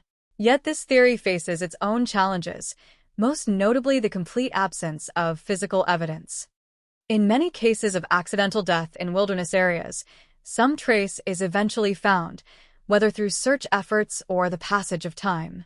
In this instance, no such trace has been discovered, leaving the theory possible but unsubstantiated. The third theory, that Teresa intentionally ran away and started a new life, is generally considered unlikely. It is based on the initial claim that she ran into the forest, but it does not align with the broader context. She had no known resources, no preparation, and no subsequent contact that would suggest a successful departure from the situation. The isolation of the location, combined with the lack of evidence supporting continued movement beyond the immediate area, makes this explanation difficult to sustain. As a result, it is often set aside in favor of the other possibilities. These theories exist side by side, none conclusively proven, each offering a different lens through which to view the same set of facts. The absence of a definitive answer allows them to persist, to be revisited and reconsidered over time. This multiplicity of interpretations is a common feature of unresolved cases, where the lack of closure creates space for ongoing analysis. Beyond the specifics of the theories, the case also invites broader reflection on the conditions that made such an outcome possible. The Seed Ranch program, with its emphasis on isolation and strict discipline, has been subject to criticism, particularly in light of events like this. The decision to place teenagers in remote environments, under structures that may limit oversight, raises questions about safety and accountability. While the program's intent may have been to provide structure and reform, the reality of its operation, as suggested by available information, included elements that could contribute to vulnerability. The environment itself is another factor that cannot be overlooked. Nature, in its vastness and complexity, does not operate according to human expectations. It does not provide explanations or reveal its secrets on demand. In places like the interior of Maui, the landscape can act as both setting and participant, shaping events in ways that are difficult to predict and even harder to reconstruct. The same features that make such environments beautiful also make them capable of concealing, of absorbing what enters them without leaving a trace. The human element, too, remains central. The interactions between individuals, the dynamics within a closed system, the ways in which people respond to stress, conflict, and isolation, all contribute to the unfolding of events.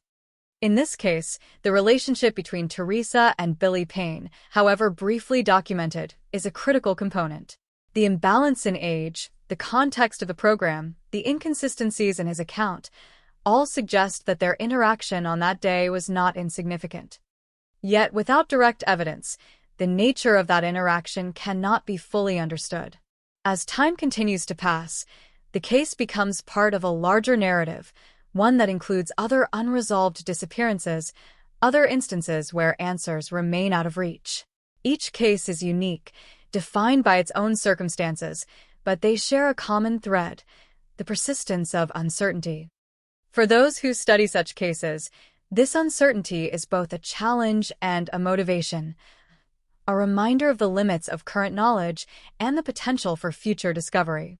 In the end, the story of Teresa and Beer is not defined by conclusion, but by its absence. It is a story that begins with a young girl, continues through a series of events that cannot be fully reconstructed, and extends into the present as an unresolved question. The forests of Maui remain, unchanged in their essential character, holding whatever they hold. The passage of time has not altered that reality. What remains, then, is the act of remembering, of acknowledging that a life was interrupted, that a set of circumstances led to a disappearance that has not been explained. It is an acknowledgement that some stories do not resolve, that some questions remain open not because they lack importance, but because the conditions required to answer them are no longer accessible. There is a quiet persistence to such cases, a way in which they continue to exist at the edge of awareness, neither fully present nor entirely forgotten. They remind us of the limits of investigation, of the boundaries of knowledge, and of the enduring impact of absence. In that sense, the case of Teresa and Beer is not just about what happened on a single day in 1977. It is about what remains when that day cannot be fully understood, when the answers are not found, and when the search, in one form or another, continues without end. Somewhere within the dense terrain of Maui, beneath layers of vegetation and time, the truth exists in a form that may never be recovered. It does not speak, it does not reveal itself, but it persists, unchanged by the years that have passed. And in that silence, the questions remain, not as a failure of effort, but as a reflection of a reality in which not everything can be known, and not every story can be brought to a close. There is a particular kind of silence that surrounds unresolved cases, one that feels different from ordinary absence. It is not simply the lack of answers, but the presence of questions that refuse to settle, questions that linger in the background long after the initial urgency has faded.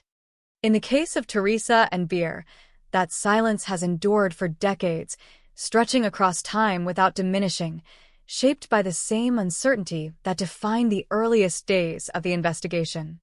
It is a silence that exists not only in records and reports, but in the landscape itself, in the remote interior of Maui where the known facts end and everything else begins. What makes this silence so persistent is not just the lack of resolution, but the way in which the case resists simplification. Many cases, even those that remain unsolved, eventually settle into a dominant theory, a narrative that, while not confirmed, provides a framework for understanding. Here, that framework never fully formed. The competing explanations remain balanced against each other, each one plausible within certain limits, each one undermined by the same absence of evidence. This equilibrium creates a kind of stasis, where the case does not move forward, but it does not fade away either. In revisiting the known elements, there is a tendency to look for overlooked details, for something that might have been missed or misinterpreted. The pairing of Teresa and William Billy Payne, the argument he described, the inconsistencies in his account, all become points of focus. Investigators and observers alike return to these details, examining them from different angles, considering how they might fit together in a way that produces clarity. Yet each attempt leads back to the same limitation.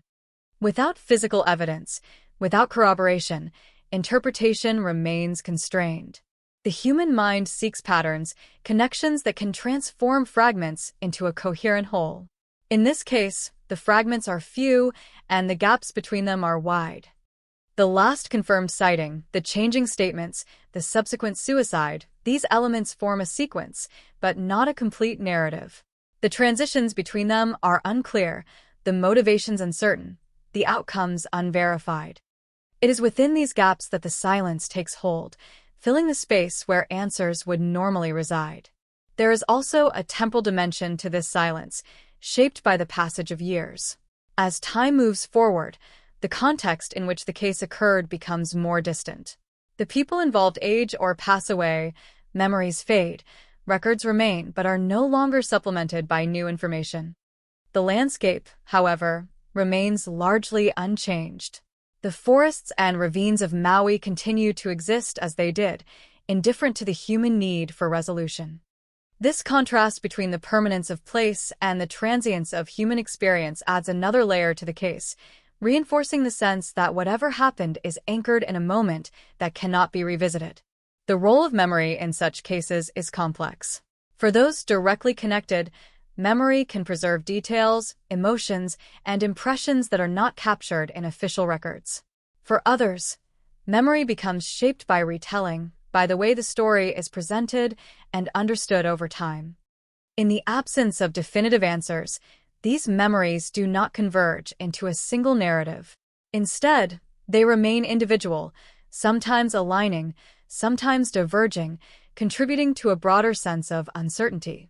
There is a tendency, when faced with unresolved cases, to search for meaning beyond the immediate facts, to consider what the case represents in a broader context. In this instance, the disappearance of Teresa and beer can be seen as a reflection of several intersecting factors. The environment, remote and difficult to navigate, plays a central role. The structure of the Seed Ranch program, with its emphasis on isolation and control, provides the social context. The interaction between individuals within that structure introduces the human element, with all its complexities and uncertainties. Each of these factors contributes to the overall picture, but none provides a complete explanation on its own. The absence of resolution also raises questions about the limits of investigation. Modern investigative techniques rely on evidence, on the ability to collect, analyze, and interpret physical traces. In environments where such traces are scarce or difficult to recover, those techniques are less effective. The case highlights the challenges of conducting investigations in remote settings, where the natural world can obscure or eliminate evidence before it can be discovered. It also underscores the importance of immediate response, of the narrow window in which certain types of evidence are most accessible. At the same time, the case illustrates the role of human behavior in shaping outcomes. The inconsistencies in Billy Payne's statements remain one of the most significant aspects of the case, not because they provide answers, but because they suggest that the initial account may not fully reflect what occurred. His subsequent suicide adds another dimension, one that invites interpretation, but does not confirm it. These elements create a tension between what is known and what is inferred, a tension that remains unresolved. In considering the broader implications, it is important to maintain a balance between analysis and acknowledgement. Analysis seeks to understand, to break down the case into components that can be examined and interpreted. Acknowledgement recognizes the human reality at the center of the case, the fact that a young person disappeared and that this disappearance has not been explained. The two perspectives are not mutually exclusive, but they serve different purposes. One seeks clarity, the other recognizes the limits of what can be known. As the case continues to exist in this unresolved state, it becomes part of a larger conversation about how such cases are remembered and understood. Some remain in public awareness, revisited periodically through media, discussion, or renewed investigation. Others fade into obscurity, known only to those with a specific connection or interest. The case of Teresa and Beer occupies a space between these extremes, recognized as a significant unresolved case, but not continuously present in broader discourse. The persistence of the case is tied in part to its simplicity. The core facts are straightforward. A teenager entered a remote area with another individual and did not return. The lack of complexity in the initial description contrasts with the depth of the mystery that follows. This contrast makes the case accessible, easy to understand at a basic level, yet resistant to deeper resolution. It is this combination that allows it to endure, to remain relevant even as time passes. There is also an emotional dimension to unresolved cases, one that is difficult to quantify but impossible to ignore. The absence of closure creates a space where questions remain active, where the possibility of resolution, however unlikely, continues to exist. This possibility, even when remote, prevents the case from being fully set aside. It remains open, not just in a technical sense, but in a conceptual one, a situation that has not been concluded. In returning to the landscape of Maui, to the forests and slopes that form the backdrop of the case, there is a sense of continuity that contrasts with the disruption represented by the disappearance. The land continues as it always has, shaped by natural forces, unaffected by the human events that have taken place within it. This continuity can be seen as indifferent, but it can also be understood as a reminder of scale, of the way in which human experiences exist within a larger context that does not change in response to individual events. The story of Teresa and Beer, then, extends beyond the specifics of what happened on a single day. It becomes a reflection on absence, on the limits of knowledge, on the ways in which certain events resist resolution. It is a story that does not conclude in the traditional sense, that does not provide answers or closure. Instead, it remains open, defined by the questions that continue to surround it. In that openness, there is a kind of permanence. The case does not end, it persists, existing in the space between what is known and what is not. It is revisited, reconsidered, and remembered, not because it has been resolved, but because it has not. And in that persistence, the silence that surrounds it continues, not empty, but filled with the unanswered, the unresolved, and the enduring presence of a story that has yet to reach its conclusion. Over time, unresolved cases do not simply remain as they are. They change in the way they are understood, in the way they are remembered, and in the role they play within a broader landscape of similar events. The disappearance of Teresa and Beer is one such case, not because new facts have emerged, but because the passage of time has reframed its significance. What was once an active investigation shaped by urgency has become a point of reflection, a case that illustrates both the possibilities and the limits of understanding when key elements are missing. In the years immediately following the events of 1977, the focus remained on the practical aspects of the case, where Teresa might have gone, what might have happened in the hours after she was last seen, whether any overlooked detail could lead to a breakthrough. That focus gradually shifted as those possibilities were exhausted. The search efforts had already demonstrated the difficulty of the terrain in Maui, and the absence of physical evidence had limited the effectiveness of further investigation. Without new leads, the case entered a different phase, one defined less by action and more by consideration. This transition is not unique, but it is significant. When a case moves beyond active investigation, it often becomes a reference point, something that is revisited not only for its own sake, but for what it can reveal about similar situations. In this context, the disappearance of Teresa and Beer can be seen as part of a larger pattern of cases where environment, human behavior, and limited evidence intersect in ways that prevent resolution. Each element contributes to the overall outcome, but none can be isolated as the definitive cause. The environment remains one of the most consistent factors in the case. The remote interior of Maui, with its dense forests, steep terrain, and proximity to Haleakala, continues to represent a setting where disappearance is not only possible, but difficult to reverse. The natural features that define the area also limit the ability to search effectively, to recover evidence, and to reconstruct events. This reality has implications beyond this single case, highlighting the challenges of conducting investigations in similar environments where the landscape itself becomes an obstacle. At the same time, the human dimension of the case remains central. The interaction between Teresa and William "Billy" Payne, however briefly documented, is the last known point of connection before her disappearance. His inconsistent statements and subsequent suicide introduce elements that are difficult to interpret, creating a narrative that is incomplete and open to multiple readings. In the absence of definitive evidence, these elements cannot be resolved into a single explanation, but they continue to influence how the case is perceived. As the case is revisited over time, there is a tendency to look for new ways of understanding it, to apply different perspectives or analytical frameworks in the hope of uncovering something that was previously overlooked. This process can be valuable, but it is also constrained by the available information. Without new evidence, reinterpretation can only go so far. It can shift emphasis, highlight different aspects, or suggest alternative possibilities, but it cannot create facts where none exist. The persistence of the case in public and investigative awareness is tied to this balance between what is known and what is not. It is a case that resists closure, that does not fit neatly into a resolved category. This resistance is part of what keeps it relevant, part of what ensures that it continues to be discussed, analyzed, and remembered.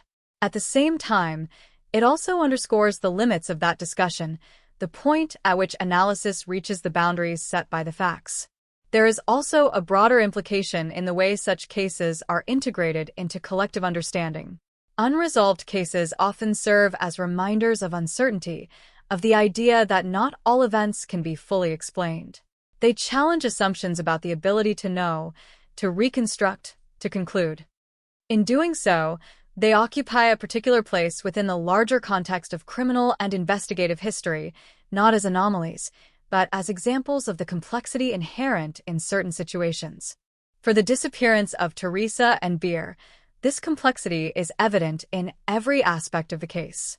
The setting is both specific and representative, a particular location that also exemplifies the challenges of similar environments.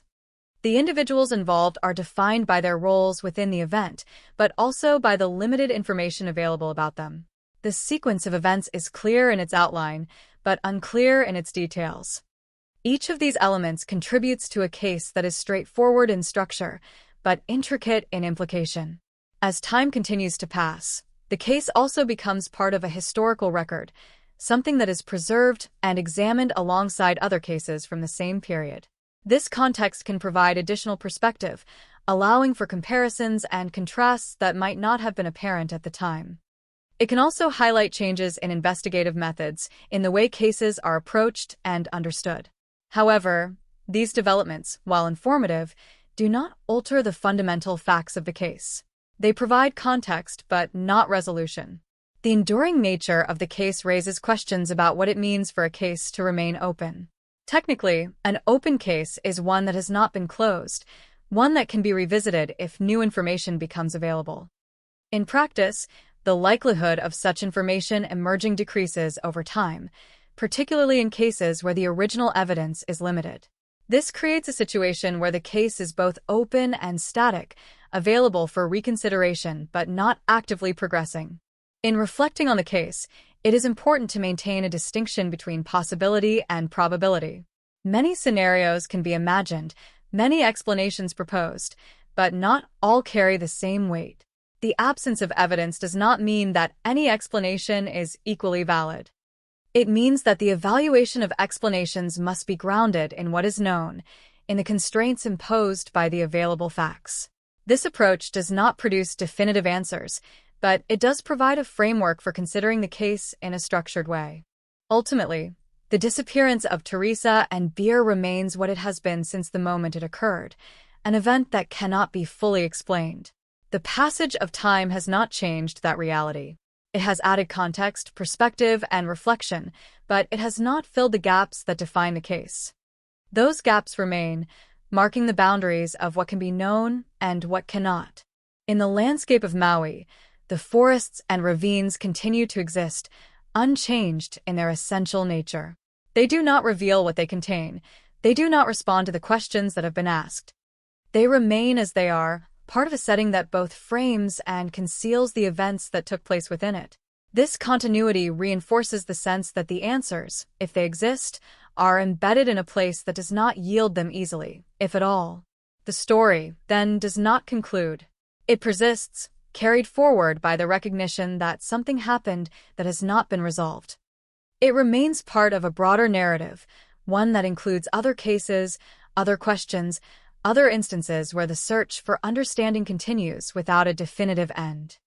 And in that persistence, the case of Teresa and Beer continues to exist, not as a completed story, but as an ongoing presence, defined by what is known, shaped by what is not, and sustained by the enduring reality of its unanswered questions.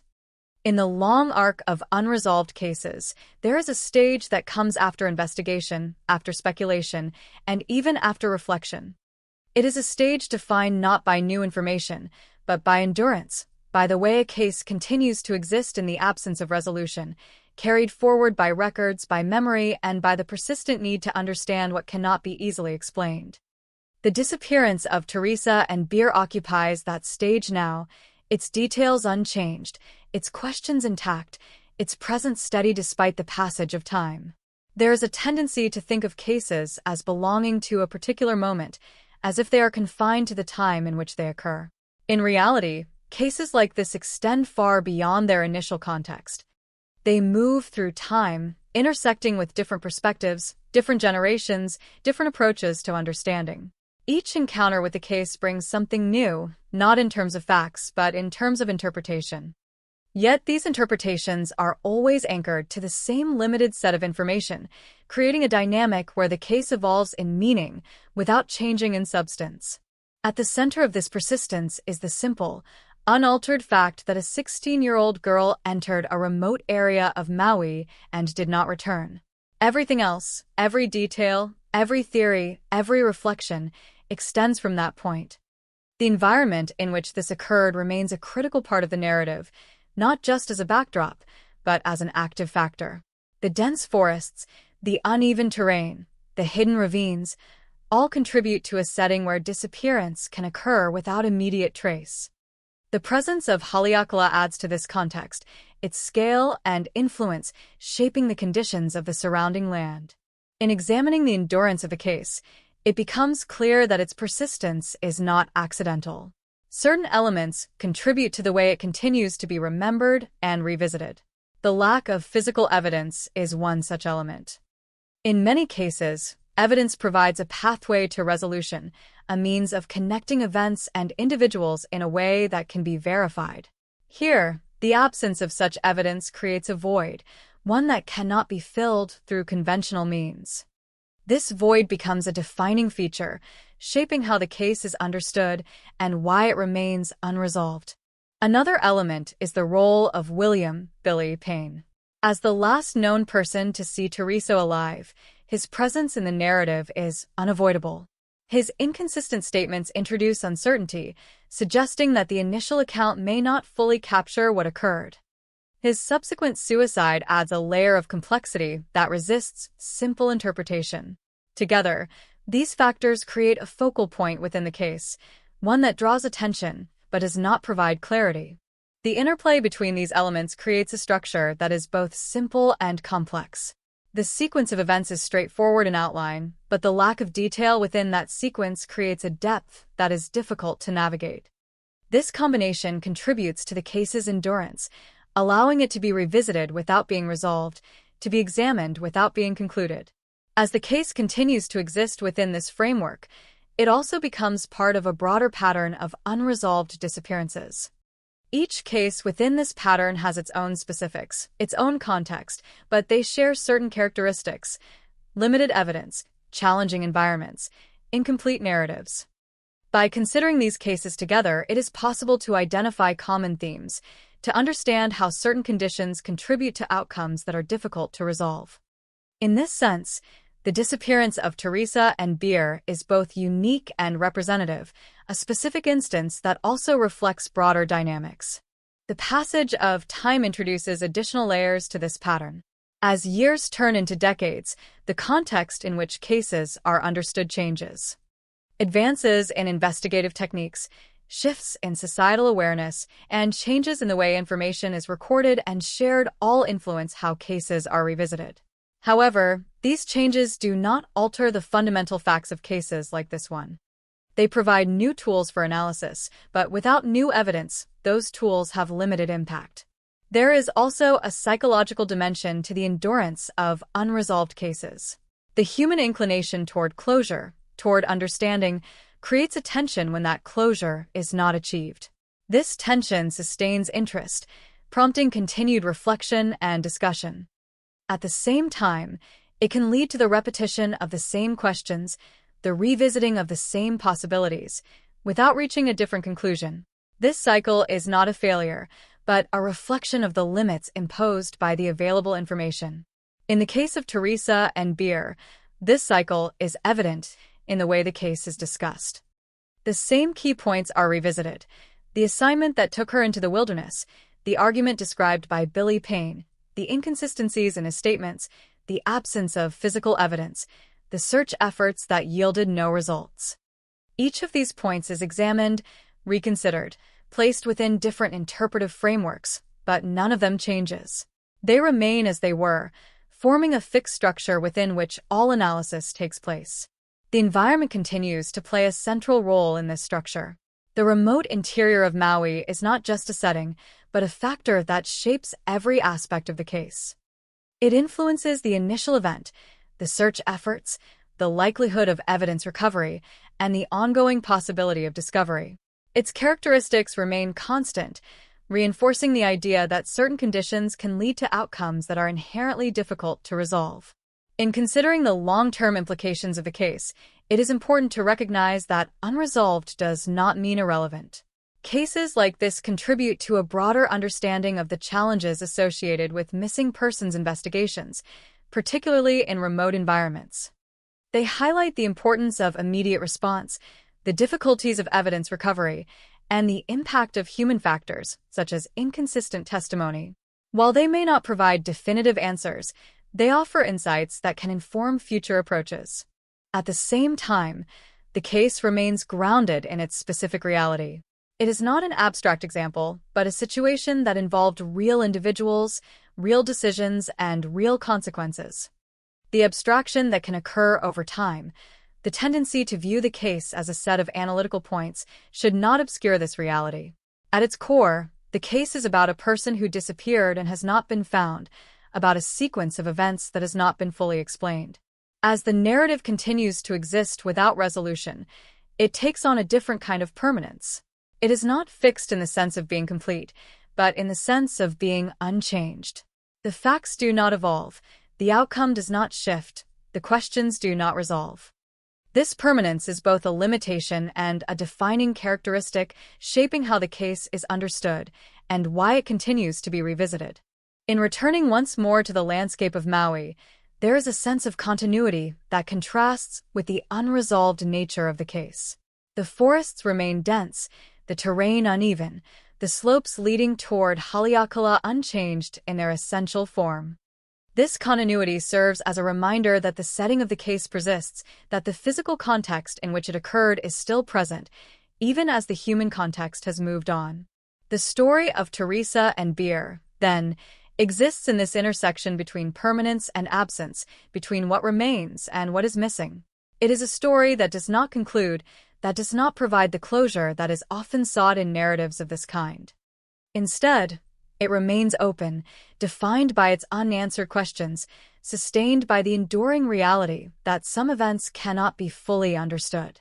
And so, the case continues, not in the sense of active investigation, but in the sense of ongoing presence. It exists in records, in discussions, in the quiet persistence of unanswered questions. It is revisited not because it has changed, but because it is not, because the absence at its center remains as it was, unchanged by time, resistant to explanation, and enduring in a way that ensures it will not be easily forgotten. There comes a point in every unresolved case when the search for answers gives way to something quieter, something less defined by action and more by endurance. It is not a moment that can be marked on a timeline, not a clear transition from one phase to another, but a gradual shift in how the case exists in the world.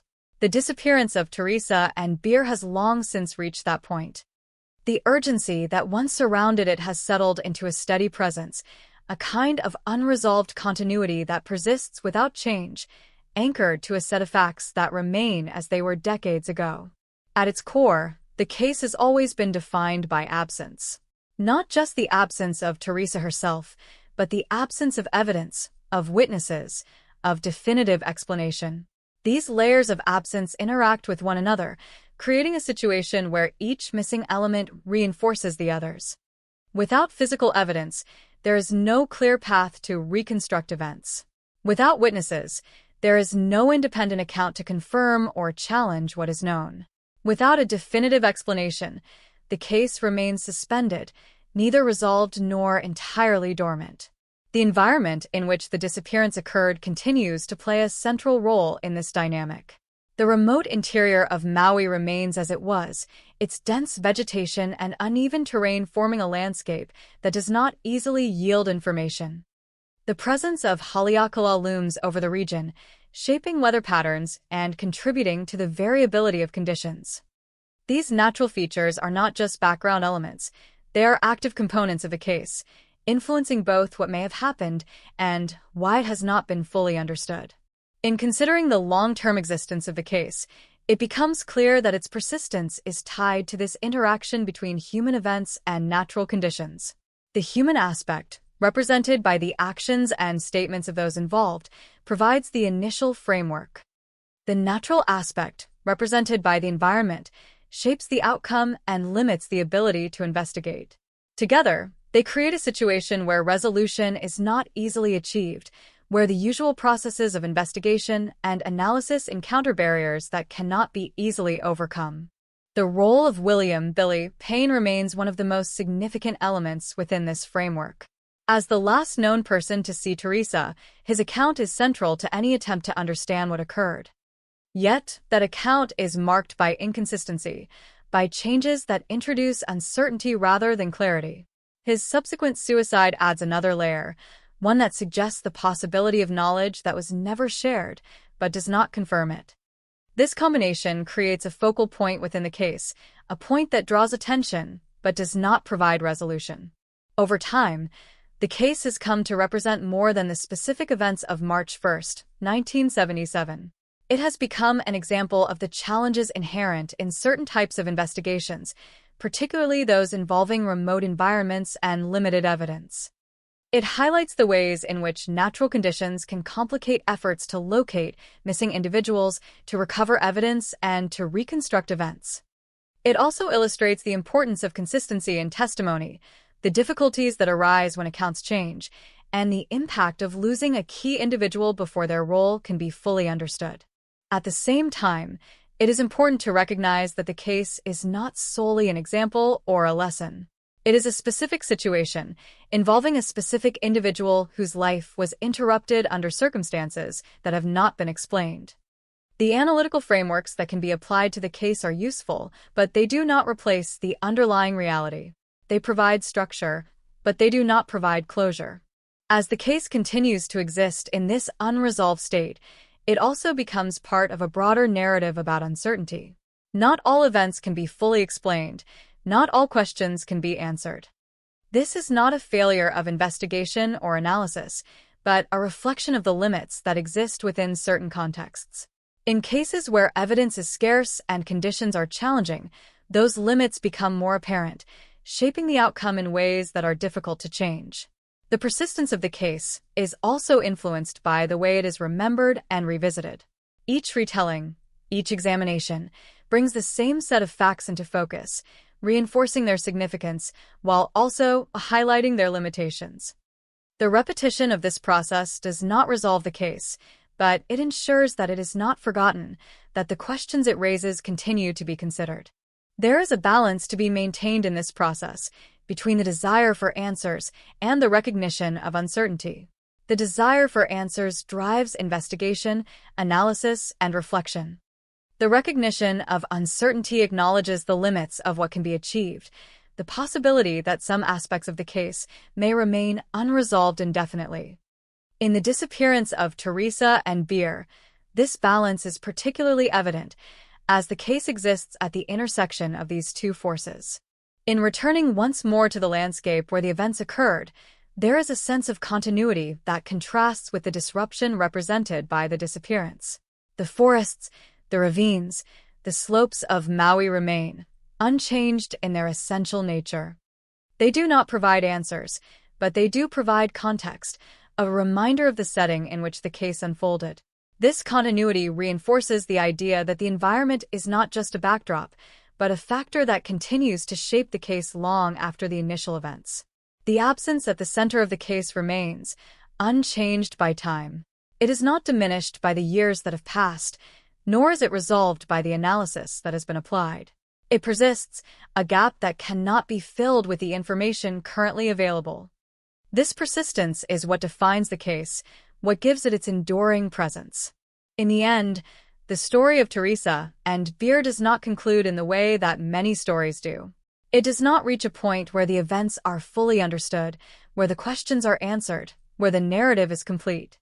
Instead, it remains open, defined by what is known and what is not, by the interaction between human actions and natural conditions, by the persistence of absence. This openness is not an ending, but a state of being, a condition that continues as long as the questions remain unanswered. It is a reminder that not all stories can be brought to a close, that some remain in progress, even when no further events are occurring. The disappearance of Teresa and Beer is one such story, existing not as a completed narrative, but as an enduring question. And in that question, there is a form of permanence, a way in which the case continues to exist, not through resolution, but through its very lack of resolution. It remains present, not because it has been solved, but because it is not, because the absence at its center continues to resist explanation, continuing to shape the way the case is understood and remembered. In the final stage of reflecting on a case that has never been resolved, what remains is not a conclusion, but a convergence of everything that has come before, a quiet gathering of facts, uncertainties, and the enduring absence that defines the story. The disappearance of Teresa and Beer does not offer the clarity that many narratives eventually reach. Instead, it presents something more difficult to confront, a situation where all available paths of understanding have been followed, and yet the central question remains unanswered. To revisit the case is to move once more through its structure, from the known to the unknown, from the established to the uncertain. A 16-year-old girl is sent far from home, placed into a program designed to reshape behavior, located in a remote and challenging environment on Maui. She becomes part of a system that operates within its own boundaries, interacting with individuals whose lives have also brought them to that place. Among them is William Billy Payne, the last person known to have seen her alive. Together, they enter a landscape defined by dense vegetation, steep terrain, and the looming presence of Haleakala, and from that point forward, the certainty of the narrative begins to dissolve. What follows is not a sequence of confirmed events, but a series of fragments, each one incomplete, each one open to interpretation. The account provided by Billy Payne offers a starting point, but its inconsistencies prevent it from serving as a definitive explanation. The search efforts that follow demonstrate both the scale of the response and the limitations imposed by the environment. The absence of physical evidence reinforces the uncertainty, leaving investigators without the tools they would normally use to reconstruct what happened. The subsequent suicide of Billy Payne removes the possibility of further clarification, closing off a path that might have led to greater understanding. These elements, taken together, form the entirety of what is known. They do not point conclusively in any one direction, but they establish the boundaries within which any explanation must exist. Within those boundaries, possibilities emerge, each one grounded in certain aspects of the case, each one limited by the same lack of evidence. The idea of deliberate harm, the possibility of an accident, the unlikely notion of voluntary disappearance, all remain part of the discussion, none confirmed, none entirely dismissed. What makes this case particularly enduring is the way in which these possibilities coexist without resolution. In many situations, the passage of time leads to a narrowing of focus, to the emergence of a dominant theory that, while not proven, provides a sense of direction. Here, that narrowing has not occurred. The balance between the different explanations remains, sustained by the absence of definitive evidence and the lack of new information. This balance creates a kind of equilibrium, a state in which the case does not move toward resolution but also does not fade into irrelevance. It remains present, accessible to those who seek to understand it, but resistant to the kinds of conclusions that would bring it to a close. This resistance is not an active force, but a consequence of the conditions that define the case, the combination of environment, human behavior, and limited evidence that shapes its outcome. In reflecting on the case, it is important to consider not only what happened, but what the case represents. It illustrates the challenges of investigating events that occur in remote and difficult terrain, where the natural environment can obscure or eliminate evidence. It highlights the importance of consistency in accounts, the way in which discrepancies can complicate understanding and limit the effectiveness of investigation. It also underscores the impact of losing a key individual before their role can be fully examined, a loss that can leave questions unanswered indefinitely. At the same time, the case serves as a reminder of the limits inherent in any system of investigation or analysis. There are situations in which the available information is simply not sufficient to produce a definitive answer. In such cases, the process of inquiry reaches a point beyond which it cannot proceed, not because of a lack of effort or interest, but because the necessary elements are not present. This reality can be difficult to accept, particularly in cases involving loss, where the desire for understanding is strong. The persistence of the case over time also reflects the way in which unresolved questions continue to hold significance. The absence of closure does not diminish the importance of the case. Instead, it maintains a level of attention, a recognition that something remains unfinished, something that has not been fully explained. This attention is not constant, but it does not disappear.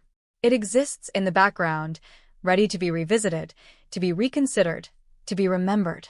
In returning to the landscape where the events took place, there is a sense of stillness that contrasts with the unresolved nature of the case. The forests and slopes of Maui remain as they were, their appearance unchanged, their structure intact. They do not reveal what they contain, they do not provide answers, but they remain a part of the story, a constant presence that frames the events that occurred within them. This stillness reinforces the idea that the answers, if they exist, are embedded in a place that does not yield them easily. The human element of the case, while less visible over time, remains equally important. The interactions, the decisions, the moments that led to the disappearance are no longer accessible, but they continue to define the case. They are the unseen components, the parts of the narrative that cannot be reconstructed but must be acknowledged as having existed. This acknowledgement is essential, as it maintains the connection between the known facts and the unknown events that lie beyond them. As the case reaches this final stage of reflection, it does not offer resolution, but it does offer a form of understanding. Not an understanding of what happened, but an understanding of why it remains unknown. The combination of factors that define the case, the environment, the human elements, the absence of evidence, all contribute to a situation where answers are not readily available. Recognizing this does not solve the case, but it provides context, a framework within which the unresolved nature of the case can be understood. In the end, the story of Teresa and Beer is not one that concludes with certainty. It is a story that remains open, defined by its unanswered questions and the persistence of its central mystery. It exists as a reminder that not all events can be fully explained, that some stories do not reach a definitive end. And in that openness, it continues to hold a place, not as a completed narrative, but as an enduring question, one that remains as present now as it was when the disappearance first occurred. There is a final kind of reckoning that emerges when a case has been examined from every possible angle, when every known fact has been revisited, every theory considered, and every silence acknowledged. It is not the reckoning of a verdict or a resolution, but of acceptance and understanding that the boundaries of what can be known have been reached. In the disappearance of Teresa and Beer, that boundary is both clear and immovable, defined by the same absence that has shaped the case from the beginning. To stand at this point is to look back across the entirety of the narrative, not as a sequence that leads to an answer, but as a structure that reveals its own limitations. The journey begins with a young girl removed from her familiar world and placed into a controlled environment on Maui within a program intended to alter the course of her life. It moves through a single day, March 1st, 1977, when she walks into a remote area with William, Billy Payne, and does not return. From that moment forward, the narrative fragments, breaking into pieces that cannot be fully reassembled. Each part of the case contributes to this fragmentation. The account provided by Billy Payne offers a version of events, but its inconsistencies prevent it from serving as a reliable foundation. The search efforts that follow demonstrate determination and scale, yet they yield no physical evidence, no confirmation of location, no trace that can anchor the narrative in a specific outcome. The environment, shaped by dense forest, steep terrain, and the presence of Haleakala, acts as both setting and barrier, concealing whatever may have occurred within it. The subsequent suicide of Billy Payne adds another layer to this structure, one that is both significant and inconclusive. It suggests the possibility of knowledge that was never shared, but it does not confirm it. It removes the one individual who might have provided further information, leaving behind only the statements that had already been given, statements that are marked by contradiction and uncertainty. This loss transforms the case, closing off a path that might have led to greater understanding and reinforcing the sense that the full truth may no longer be accessible. In the absence of resolution, the case becomes defined by its questions rather than its answers. What happened in the hours after Teresa was last seen? What role, if any, did Billy Payne play beyond what he described? Did the environment itself contribute to an outcome that left no trace? These questions persist not because they can be answered, but because they cannot. They form the core of the case, the elements that ensure it remains open, even as the possibility of resolution diminishes.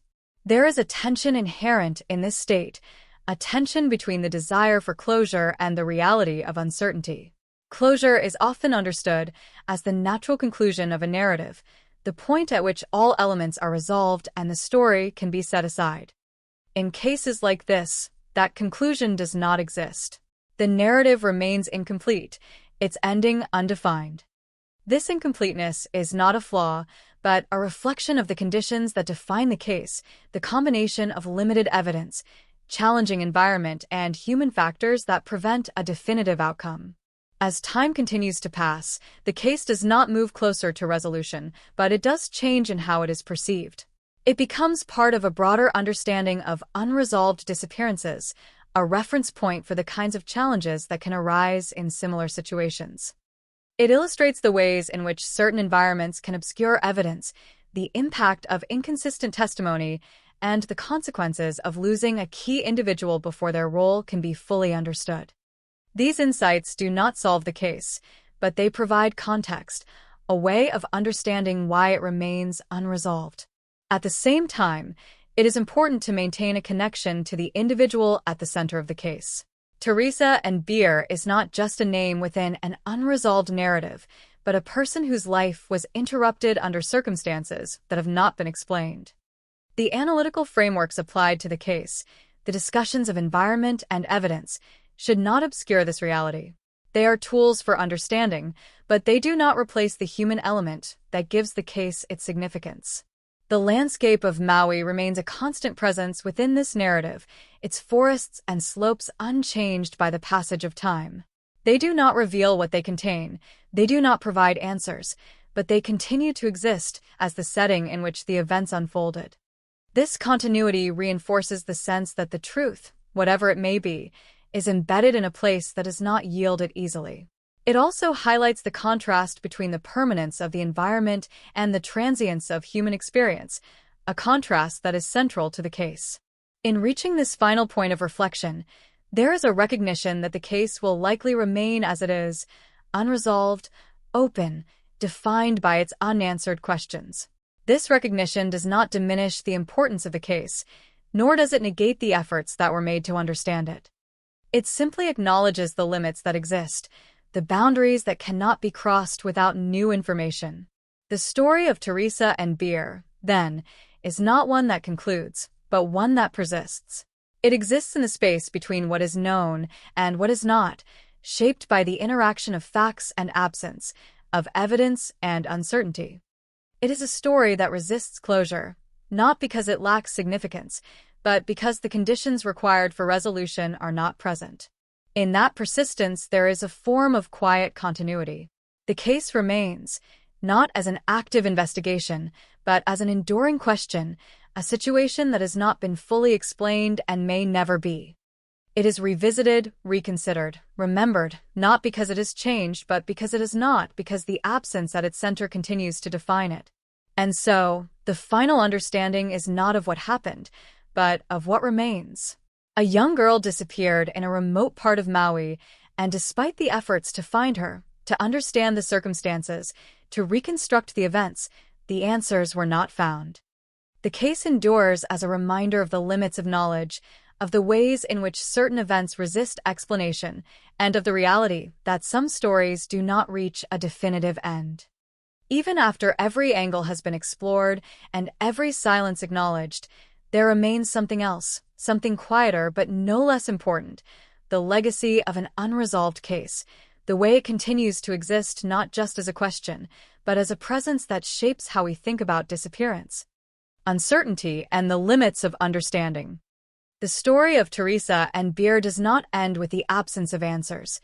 Instead, it extends into this space of reflection, where what remains becomes just as significant as what was lost. Legacy, in this context, is not about recognition or notoriety. It is about the enduring imprint of an event that could not be resolved, the way it lingers in records, in discussions, in the quiet awareness that something happened which was never fully explained. This kind of legacy is subtle, often unnoticed outside of those who seek it out, but it is persistent. It does not demand attention, yet it does not disappear. The disappearance itself remains the central point from which everything else extends. A 16-year-old girl, removed from her home and placed within a program on Maui, enters a remote landscape alongside William Billy Payne and is never seen again. The simplicity of this sequence stands in contrast to the complexity of what follows, a complexity born not from an abundance of information, but from its absence. As the case moves further into the past, its details remain unchanged, but their significance evolves. Each element takes on a dual role, serving both as a fact and as a point of reflection. The inconsistent statements given by Billy Payne are not only part of the investigative record, but also an illustration of how uncertainty can enter a narrative, how the absence of consistency can prevent clarity from forming. His subsequent suicide is not only a tragic event within the timeline, but also a moment that alters the trajectory of the case, removing the possibility of further explanation while leaving behind a question that cannot be answered. The environment continues to play its role, unchanged and indifferent. The forests and terrain of Maui, shaped by the presence of Haleakala, remain as they were, their physical reality unaltered by the events that took place within them. This continuity reinforces the sense that the case is anchored in a place that does not reveal its secrets easily, a place where the passage of time does not necessarily lead to discovery. In considering the legacy of the case, it is important to recognize that it exists on multiple levels. There is the personal level, the reality of a life that was interrupted, a presence that was lost without explanation. There is the investigative level, the effort to understand, to search, to analyze, and the recognition of the limits encountered in that process. And there is the broader level, where the case becomes part of a larger pattern, contributing to an understanding of how and why certain disappearances remain unresolved. These levels are interconnected, each one influencing the others. The personal reality gives weight to the investigation, ensuring that it is not viewed solely as an abstract problem. The investigation provides structure to the narrative, defining what is known and what is not. The broader context places the case within a framework that allows for comparison and reflection, highlighting the factors that contribute to similar outcomes. At the same time, the case resists being fully absorbed into any one of these levels. It remains distinct, defined by its specific details, by the particular combination of circumstances that led to its unresolved state. This distinction is important as it preserves the individuality of the case, preventing it from being reduced to a general example. The passage of time adds another dimension to this legacy. As years become decades, the case moves further from its original context, becoming part of a historical record rather than a current event. This shift changes how it is perceived, how it is discussed, and how it is remembered. Yet it does not change the core reality. The facts remain as they were, the questions remain unanswered, the absence remains at the center. There is a tendency to view time as a factor that resolves uncertainty, that gradually brings clarity as new information emerges or as perspectives shift. In some cases, this is true. In others, time has the opposite effect, reinforcing the unknown, making it more difficult to recover what has been lost. The disappearance of Teresa and Beer falls into this latter category, where the passage of time has not brought answers, but has instead solidified the boundaries of what can be known. In reflecting on this, there is a need to balance expectation with reality. The expectation of resolution is natural, a reflection of the way narratives are typically structured, with beginnings, developments, and conclusions. The reality, in this case, is different. The narrative does not conclude, it remains open, its ending undefined. Accepting this does not diminish the significance of the case, but it does change how it is understood. The legacy of the case, then, is not one of resolution, but of persistence. It persists as a question, as a reminder, as an example of the limits that can be encountered in the search for understanding. It persists in the way it continues to be revisited, to be examined, to be remembered. It persists in the recognition that some events do not yield answers, that some stories do not reach a definitive end. In returning once more to the central absence, there is a sense of continuity that defines the case. The absence has not changed, it has not diminished, it remains as it was from the moment it first appeared.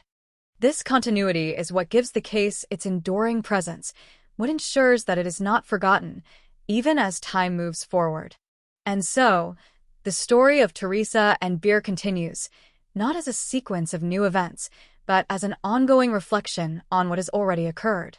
It exists in the space between memory and mystery, between fact and uncertainty, between what is known and what remains beyond reach. It is a story that does not conclude, but persists, carried forward by the recognition that some questions remain, and may always remain, unanswered.